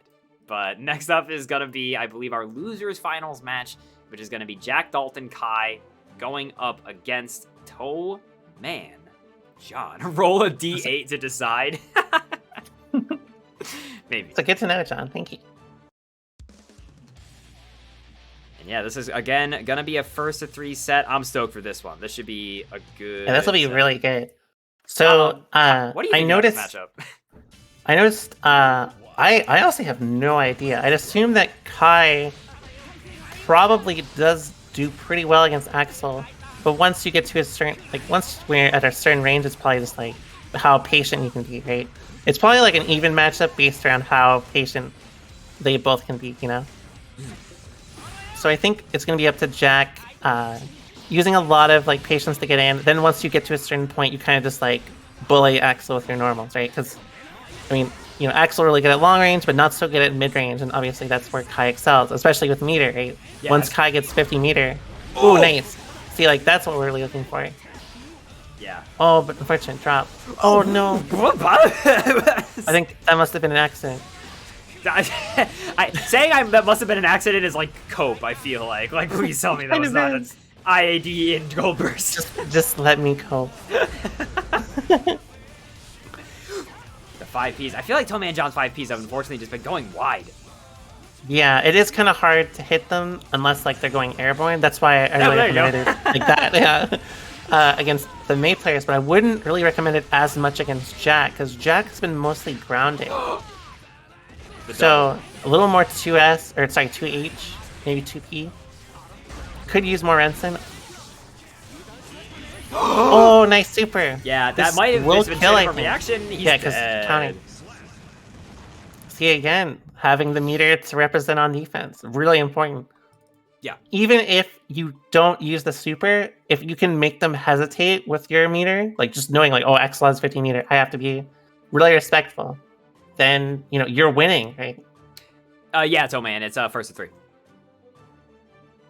Because we are in good old losers finals. Losers finals. Yeah. Yes, that one. You know what? We can be nicer. It's a beginner tournament. You're also in winners finals. Everybody's a winner. Oh no, it's lowers. I forgot. Sorry, lowers. Duel 1. Yeah, our bracket's divided into uppers and downers. We're the downer side of the bracket. Anyway. Tommy John is up 1. That was a little unfortunate aggressive. whip, but see, that's where the patience comes in. Great whip punish. See, all Jack needs to do is hold the ground, kind of play patient. Even though Jean did get the hit, like, it's not really going to be that substantial. But if Kai gets a hit here, it's going to be substantial. Yeah, immediately had to burst. That was way too much risk. Yeah, and having 50 meter means the threat of the used car is always there. I feel like Tommy and John's propellers have, like, all hit. Yeah. I love the term propeller. That's what it is. Yeah, it is propellers, but like I haven't thought about that. Romantic. I Axel's just got the going, spin. Axel's like, oh, he might try to get me some air. I'm sorry, Octopimp. Dude, Nice the run run of of 2K, 2K. that is the most Axel thing I've ever seen. It definitely is. Is there a floor limit to enter? All the information is on Challenge for who can enter and who cannot. Alright, so great. Again, I like how Jack has been playing mostly grounded. Romantic. Now representing more air approaches, which has made this a lot more challenging for John to really like, you know, deal with. Yeah, 100%. Pushing him out here. Nice. The snails are... Tommy and John has been so good. Ooh, that was a really good instant block. Yeah, but you miss a block, you don't get sucked there. Just staying from Yeah. full screen. Again, nice. Oh, but See, did not the capitalize. The propellers! Oh, could have killed with meter. What do you mean? You did empty jump low as Axel. This dude's IAD is weighed down by 15 bowling balls, and you somehow still did that into a low? What happened? Sometimes they're never ready for Axel to go gorilla mode, you know? I think Yipes sometimes calls it the learner's bracket. Look, we have a pact among commentators that whatever Yipes says is his and we're not allowed to steal it. I love learner's bracket. I think that's super cute. It's cute. I feel like people would see it as kind of like, they could take it the wrong way, I feel like. Maybe. Wow! Nice 2K TP. Surprised I beat the 5D. I can't believe I just said that. Wow. S Vapor Thrust. It's good because like Jack does not really use TP that often, so No. representing the option is again like really good. Even if you don't want to use it all the time, just using it enough to make them think, okay, well they will use it, is really good, right? Yeah, and that was a really good evasion there from Jack. Unfortunately, did not win them around or anything, but just jumping, realizing, oh, he's gonna pull that Renson back, and then jumping backwards, like, let him avoid it. And yeah, getting pulled in, oh my god. Why did the propellers keep hitting Romoolla? I don't know. I just like the propellers. Nice jump H. Again, I love how John has been playing all of this, like holding meter. Nice. That was a punish. That was really good. Brutal. Unfortunately, Honestly, Jack... John's adaptation, even through across the tournament, is definitely very impressive. For sure. That's a gigantic punish. Yeah, John's gonna have to burst, but this is again horrible for Jack. Zoners having bursts, I gotta say, is pretty messed up. But this is gigantic. This RC here. will kill if they do not drop it. Nice. They did not. That's all it takes. That was like 2 hits. Yeah, and that's why the patience is so important, right? Like, you know, it can feel annoying having to... Well, I think Stun Dipper would have actually punished there. They should have went for Stun Dipper, just for the guarantee, even though throw did work. I feel like even though it's like, you know, it's frustrating with how long you have to wait, it's like, you know, when you get in, you can just win. And that's something you have to really remember against characters that can zone you like Axel. You also have to remember that if you're frustrated getting Zoner, that Zoner is pissed that you've ever gotten in your life. Yeah. They're like, I'm so smart. I hate this dude. Jumping over the snail. This is so bad. That Stun Dipper it was so close. That Stun Dipper was so close to working. That was like the right call from Jack, and it just went a little short right into the propeller. Just like if they were like a little bit closer, it would have definitely worked. Would have definitely worked. You ever seen the episode of Jackass where he's sitting in the big easy chair right behind a jet turbine and they just turn on the jet and he starts getting blasted? That's everybody fighting Axel with his propeller. That's how it feels. That's honestly how it feels. Very much CMAO. Also, the big 5 gift subs. That is incredibly nice of you. I greatly appreciate you. But before we get too off topic, do you have any big thinkums about that match? Really, I think Jack could have played a little more aggressive. You have to remember that, like, even though playing patient is important, having enough meter to, like, let's say if you block like 5P or like 2H or something, if you have enough meter, like, just Stun Dipper RC, right? Just throw it out there. Force your offense. But that's what made, like, John's adaptation so good. Having that meter meant if you burnt 50 meter to Stun Dipper, you'd be afraid of YRC, you have to be afraid of Super. It was really, really, really well done by John.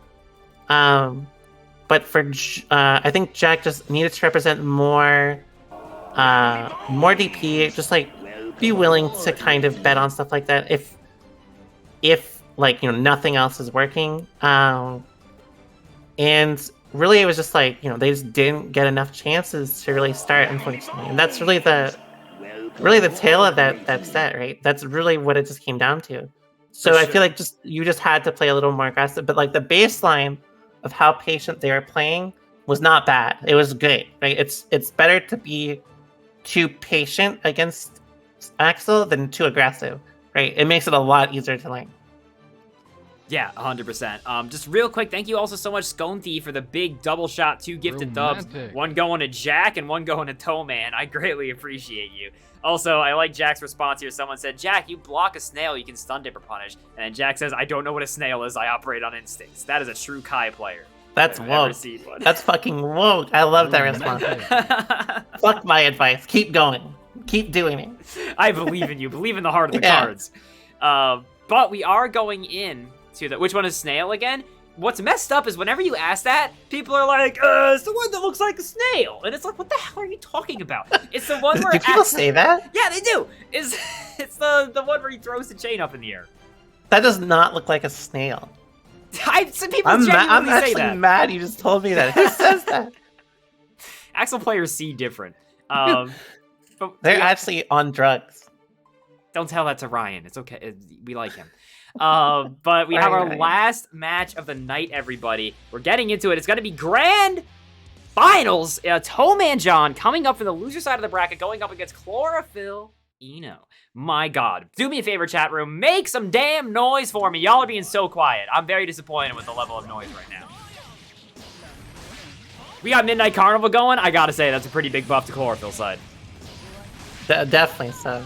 I also, watching John, I feel like John has a really good baseline for this already, like, with how, even though John bursted, although I think they should have spent meter on that, I feel like they're Wow, like that just killed! playing super safe, right? Like, they're just playing super good, using the buttons really well. It's not a matter of, like, Phil just, like, guesses wrong, and, you know, then you just go through the zoner gauntlet, right? Yeah. So, Oh, nice dive, though. That was really good, but then guess strong again. See, like, nice this option. is like a matter of just like hope you guess right, right? For sure. Also, really quick, Solax, we're doing the big dude, so let's go. Grand Finals, make some noise. Woo! Let's get into it. All right. Good dude. Wall break, but Chlorophyll's back to neutral. Wow! Oh, that was a god air throw. What do you mean? Oh, and the Axel didn't do 2K2D. I can't believe it. That was crazy. All they do is eat plus 2K2D and eat hot chip and lie. This Is is he that. dead? Yeah. Wow, that was so well done. Like, everything about what Sean did there was like textbook, right? Like textbook for this matchup. It was just Phil did not get to really start, right? That's really all it was. Really, really impressive. I've pretty much like I think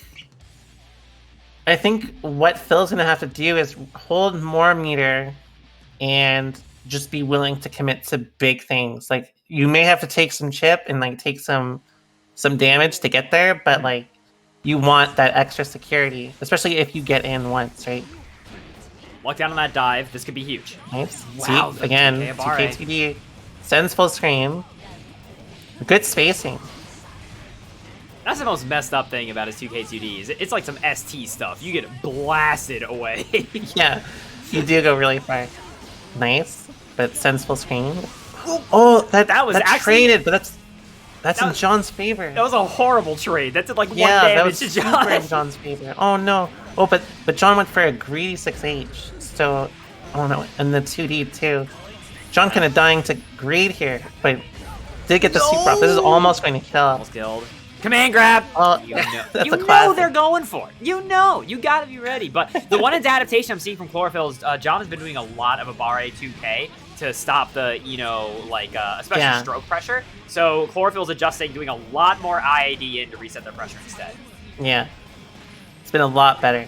And then Nice John throw. adjusting right back, just waiting, being patient, getting the throw when he can. I love that HTL.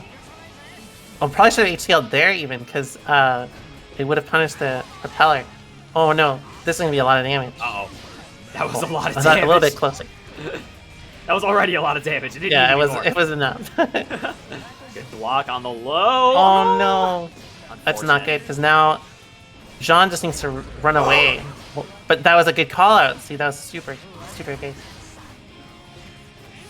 Good fight. He has a check Nice. there, and then instantly into the Rensen Chlorophyll trying to get a little squirmy. Tomei and John is already up 2-0. Romantic. He is on a tear to reset this bracket. He's trying to win. The Yeah, funniest thing is... Phil, You go. Phil has pretty much just not been able to start. Like, No. a lot of the time, like, even when they do get the start, it's like they don't really get to, like, take advantage of it. John just guesses right on defense. It's not, like, a matter of, like, oh, like, you know, you're messing up here in neutral. It's like, John's just guessing right. John's just defending well, right? Yeah, no, 100%. So I feel like really the answer for Phil is just try to, you know, run some safer offense. Try not to like leave yourself open as much. But like, you know, it's not easy, and especially stressful considering, you know, it's grand finals, right? For sure, yeah. And I mean, Toman, I'm surprised at how much composure Toman's having because honestly, I always feel like the pressure when you're in like grand final or something like that is really on the zoner. Because the decisions and the routings you'd have to do are super like you need to be calm and collected. Oh, is that gonna hit? Yeah, this will hit. Oh So no! ends full screen again. This is super bad. Phil maybe lost the chance with oh no, with not using super to wall break. I feel like that gave John a big chance. Oh, but nice, really good offense from Phil. Yeah, Phil had the opportunity. That's really what I wanted to see, like a lot more space, like 2K.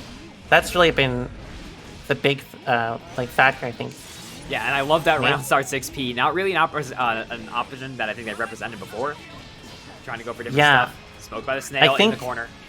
I think Phil may want to just like, honestly, this may sound weird. Oh no, but no punish. Nice. Should have RC'd. Oh, but that's gonna lose.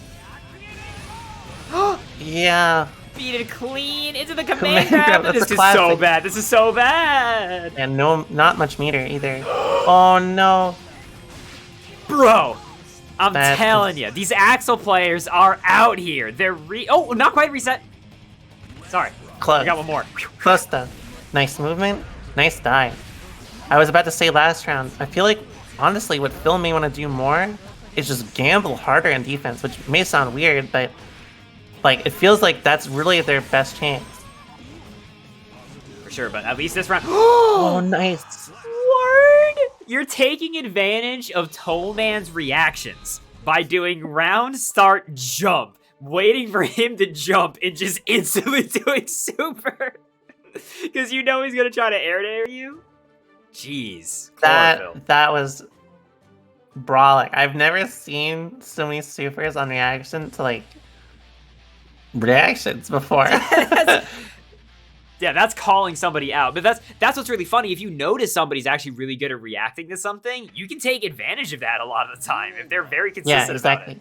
about it. So I feel like Phil should just like really commit, just kind of go in with this like the stroke and Okay. dive a little more like that, and like just kind of run offense as cleanly as you can, as ideally as safe as you can, with how John's been RPSing, rotating the options. I feel like that's really the best bet because honestly, John's neutral and defense is so solid.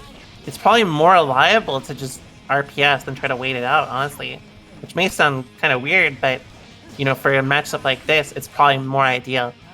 For sure, but Toman, excuse me, Toman in complete control. Sorry, it's an Axel match. So Toman in complete control of that match. Now again, 1 round away from resetting the tournament. Nice dive. So you get great gamble there.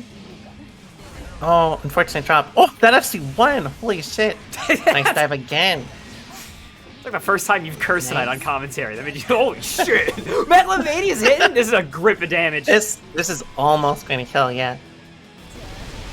It did. Oh, it did kill. Oh Never my mind. god, he died. My bad. Nice 6H. That was really good. Could have throw punished right there, but not that big of a deal. Actually, too far away for the 2K2D. That sucks. You know, Toman John is a Yeah. little salty about that. That always stinks. Oh, a little too early on the dive. In fact, I think if they held the dive, they would have actually been able to whip punish it. Same thing there. They're at the angle where it like just barely will reach. Oh no, that is not good. Oh no, that's really bad. Oh, but John can take it back. No punish Oh, but no again. punish. I don't know if Toman Could've John got knows how to close punish slash. it. Yeah, probably close slash or 2S into bomber.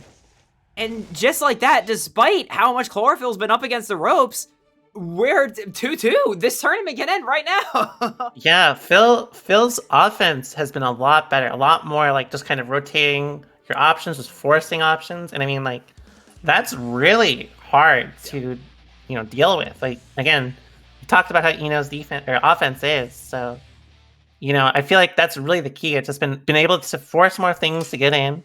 Then once John's on defense, I mean, it's hard to block her. So see, again, just rotate your option with like dive, with stroke. Most of the time, John's been doing a lot of like low or like Rensons, but so dive hasn't working. But now it may be time to kind of switch the stroke. Well, I Nice. think. Yeah. Oh, time stop stuff. Oh, he's doing it. He's doing it.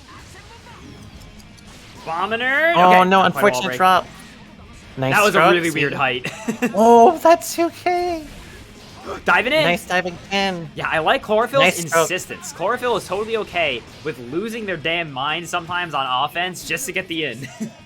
Yeah, don't be afraid to like take the damage, especially against a character like Axel, who's probably not going to do a lot of damage consistently. If you get in once, you just win, right? Yeah, exactly. What's the benefit of PRCing after landing throw? He messed up. He Yeah, meant to pretty much. PRC it on hit. He instead did no damage.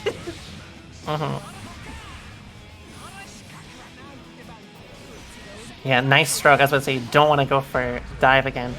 Oh, that was probably super, an attempted super. Super? Oh no, never mind. Wrong. Not enough meter. Not enough meter. Chlorophyll. Wow, the Nice meteor stroke stroke. again. This is huge. Toeman's got burst, but I think this is burst safe. Nice. Another wall break, but Toeman's got Gotta be careful. full So meter. super here. You can tell. Wait, Oh. I think she can block. Yeah, you can super back even. No! Oh no! Wait, she didn't Or have no, anything. Jump. You can jump. Sorry. What? Oh no! Sniped her out the air just like that. Toeman John is gonna take the whole tournament with the sniper and TF2. Boom, headshot downtown. Crazy. There's That sorry. Yeah, was- he didn't win. It's a It's reset. a reset. Oh Yeah. my god, sorry. Let me try that again. Toeman John has reset the bracket, everybody. Can you believe it? Sorry, I just got here. I don't know how tournaments work. My Don't name is blame Solid me. Bones. We're getting back into it. Sorry, I got too excited. Oh baby, that was really crazy last round. And that's like really, they're both executing kind of like what we've been talking about, really like as well as they can, which, you know, it's making a lot more tight, right? Because even though Phil is RPSing more to get in, it's like, you know, John's still defending well and still making sure that it's not so easy. He died. But this round it was that easy. By the way. It happens, okay? It's a process. Nice HCL. Probably do not want to commit to note that much. Nice. Yeah, this is... Great 6H.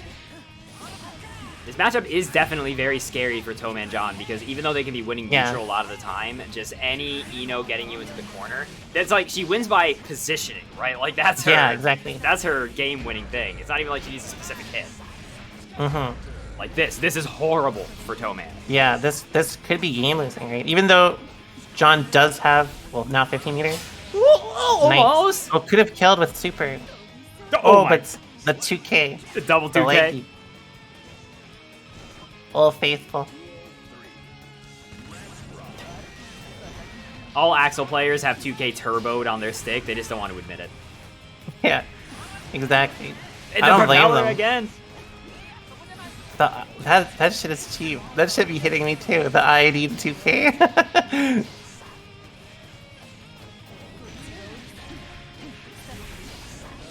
Right, it is Phil's turn to win here. It's super easy for. Oh, should have ended in super. Although I'm expecting an air super. Yeah, there it is. But then, yeah, John does have 100 meter or Yeah. 50 meter. Sorry. It had 50 meter there. Very bad for Phil. I'm telling There's you. a classic. See, What like do this you is do? why really holding the meter is so valuable. You know, using super at the wall break is so important. I think this is honestly something that's really costing Phil. Even though like air super to get an extended hurt box is really valuable, it's not reliable. And like taking the hard knockdown and like the super damage is really, really good. And you know, it just lets Eno start again on offense. So you could just burn super, you know, go back in, run offense, and you know, kill them, right? So I feel like they're really missing out on some damage there. Ooh, I was about to say bad spacing, but then they swap places again. Totally, and yeah, this is an Eno round immediately off the bat, and Chlorophyll already has 50 meter. Any sort of air approach here is going to be a lot harder for the 6P. Oh my Nice. God. Oh no, I'm surprised they had an air super on hit that, but they probably were surprised not too. expecting it to hit. Or it might have just been a mistake, honestly, because they might have just wanted to do that on hit or block. Yeah. There it is. There it is. One more that's it. time. Yeah. No. Not again. Nice. I like the fact that they represented the threat. But see again, 100 meters. So now this is really bad. Because if they go for Renson, they're gonna just get chipped. Oh. Nice. That was spaghetti made into a lasagna. That was nuts. That's a good way to play it. Okay. A little too much on the command grabs. I think they've represented it enough to just like go for more Renson. Renson is the safe option after all. Yes. The command grab is what lets Eno gain positioning, and unfortunately, exactly. like And we talked about, that's don't horrible. Yeah. it could again be game losing. That's oh no! awful. But Oh no! yeah, that's also game Oh, losing. no! Oh, that's really game losing. Wait. Oh, Okay. but the Let's get. Let's super, get. not so game losing. This is game winning. Yeah, exactly. Please don't command grab. Okay, good. Little too far. Nice. Just stroke under the 5P. But even though they got the hit, the problem is they don't have any meter. So even if they wall break, oh, but this may still kill. Nice. Okay, if it did not kill, that could have been really bad. Phil, not Floor. Phil ties it up 1-1. There's a question for you here, Romoolla. There's against Axel's rush down-ish character, should you use a burst aggressively or still hold on to it and avoid some bombos? I think it depends on situation, but they're both valuable options. Bursting offensively, especially if your character like Potemkin, could be really good, but obviously it can be predictable. So sometimes it's good to avoid, like, if you get like anti-aired by like 2S like bomber or something, and especially when you're in the corner, like no matter what, you don't want to take like bomber leaps. But it's good that you won't usually take it, so usually momentum is okay.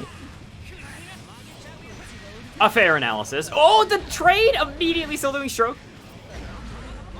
Oh, right. I like the 5P. Oh, a little. I noticed that they tend to do. John tends to do that a lot. I think he dashes. He needs to dash a little deeper, but sometimes I think it's not even worth really doing. Just trying to keep advantage of spacing, Yeah, and that's what we saw. What Toeman was meaning to do earlier when he accidentally PRC'd the throw to do no damage. Red RCing in there just to get the kill. Yeah. Romantic. Snailing in. Nice. It's so That is funny. really good. Whenever you get snailed in, it's like I wanted to get in, but not like this. Yeah, It's not like this. This is not what I wanted. Can I get a redo? That shit does not look like a snail. It does not. It does not. Thinking I'm about that pissed. every time he does it. Yeah. Ow! Oh! Full screen. Please don't command grab. Nice. Yeah, that was beautiful. The 6P connects. Okay, this is how Chlorophyll gets started. The 2K low profiling, but it's not actually, I don't think, advantage for Axel. The 2K does have quite a bit of landing recovery, or like not Yeah. landing, but like recovery. Recovery, yeah. But the burst Alright, immediately. this is actually super. a pretty okay super, because yeah, you get a lot of chances out of it. But Nice. Phil did guess right every time, so that's really well done. Good job, Phil.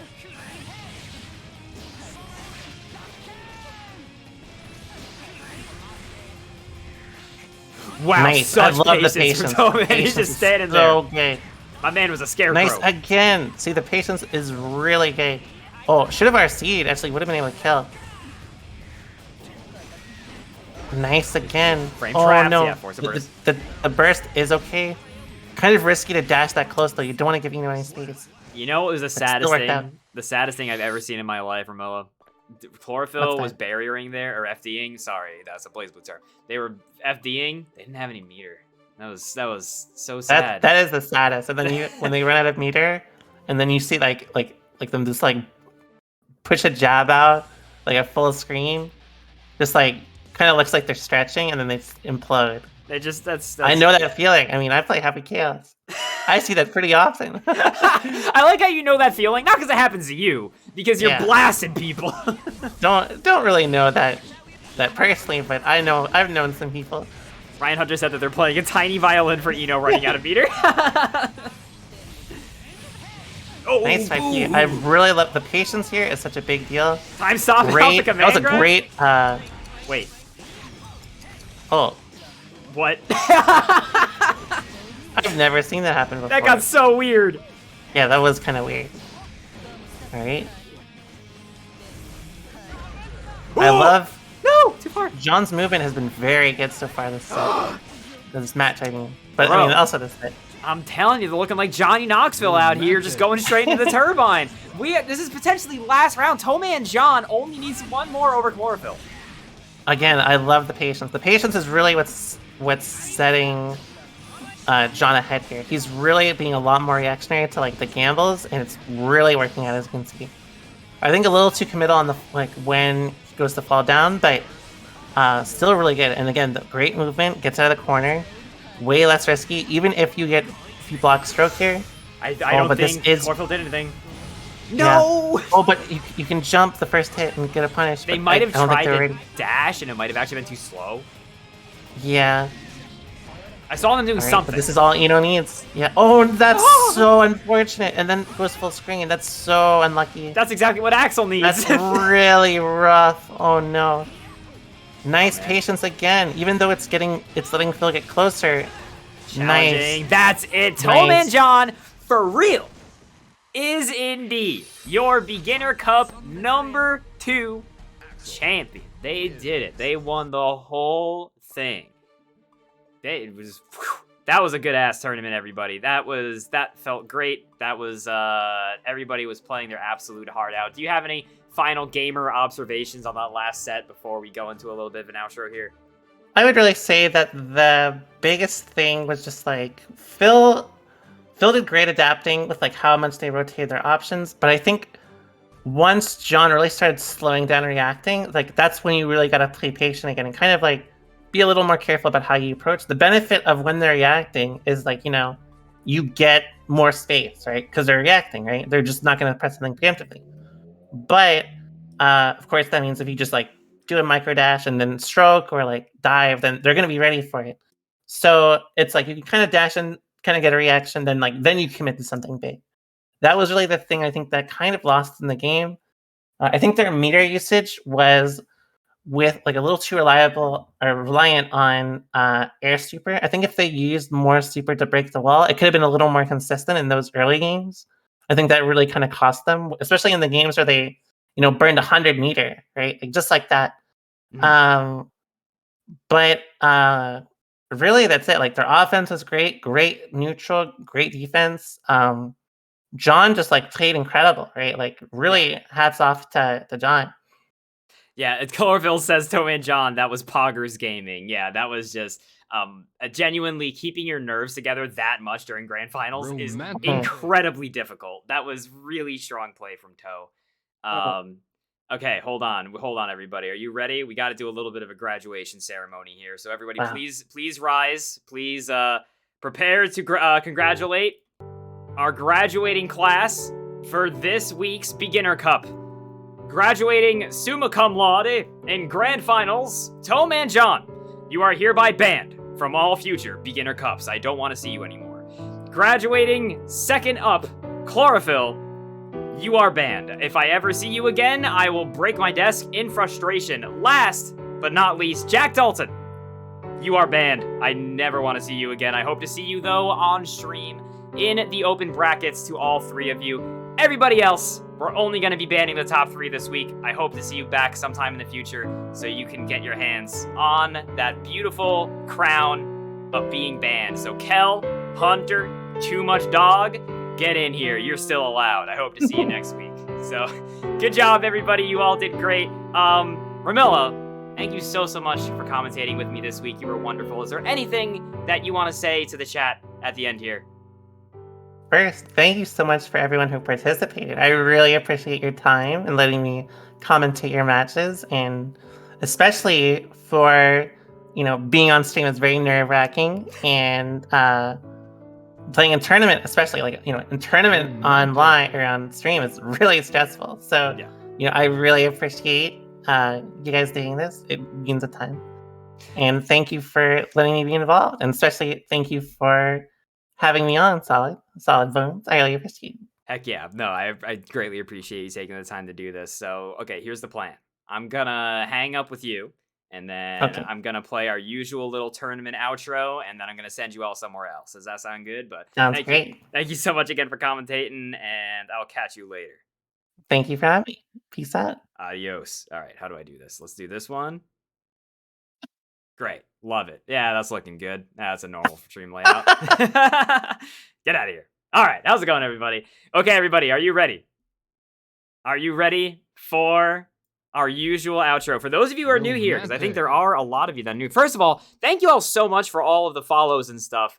I could not possibly have been thanking you all while it was going on. I like that. The name still being here is so funny for me for some reason. I'm not getting rid of it. Hold on, we got to bring back the Rob face. There he is. Yeah, he's here. Okay, everybody, we're going to do our usual outro here of watching the Uno opening for the PS1. Romantic. Thank you all so much for watching this week. I greatly appreciate you, and I will see you all again next week. I'm going to figure out what day we're doing it, either tonight or tomorrow, and the signups will be going up. So thank you all again so much. I will catch you all next time.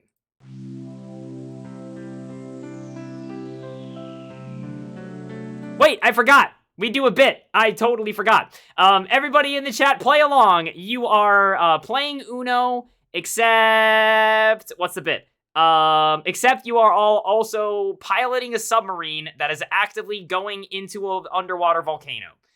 You are all piloting a submarine going into a volcano, and you're playing Uno. I'm gonna catch you all later. I hope you all have a good one. Romantic. Reverse. Reverse. Romantic. Red alert, Captain, you have to draw 4.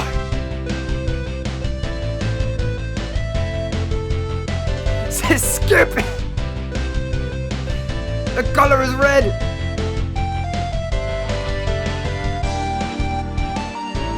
Getting kind of warm because of the volcano, but I have gotten hit by a +4 coming to a +4.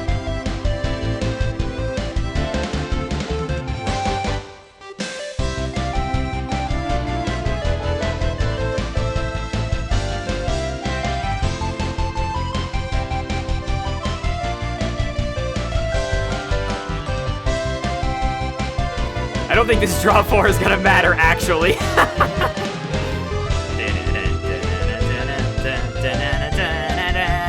Remember, everybody, no matter how hard it gets, we will always have Uno. Thank you all again so much for watching. Where am I gonna send all of you? Let's see. Usually whenever I do that, I'm trying to solve for time while I find a raid. And then I can't find one.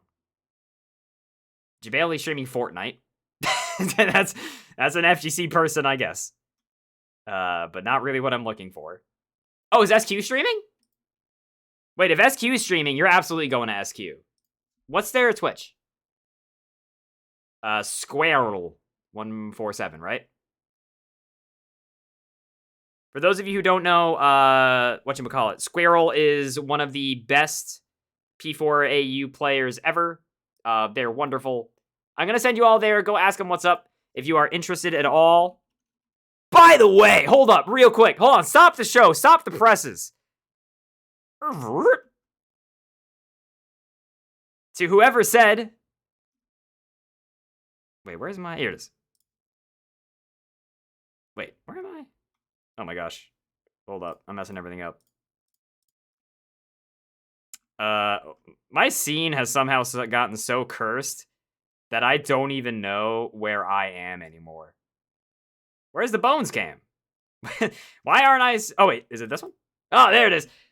To whoever said, I think your name was Frisky Jacket, and you said, your name is Solid Bones because your whole head is a solid bone in response to me accidentally saying the tournament was over. You're called Frisky Jacket because you're a jack off. There, bam, got him. Haha, y'all are going to Squirrel. Thank you all so much for watching, and I will catch you all next time.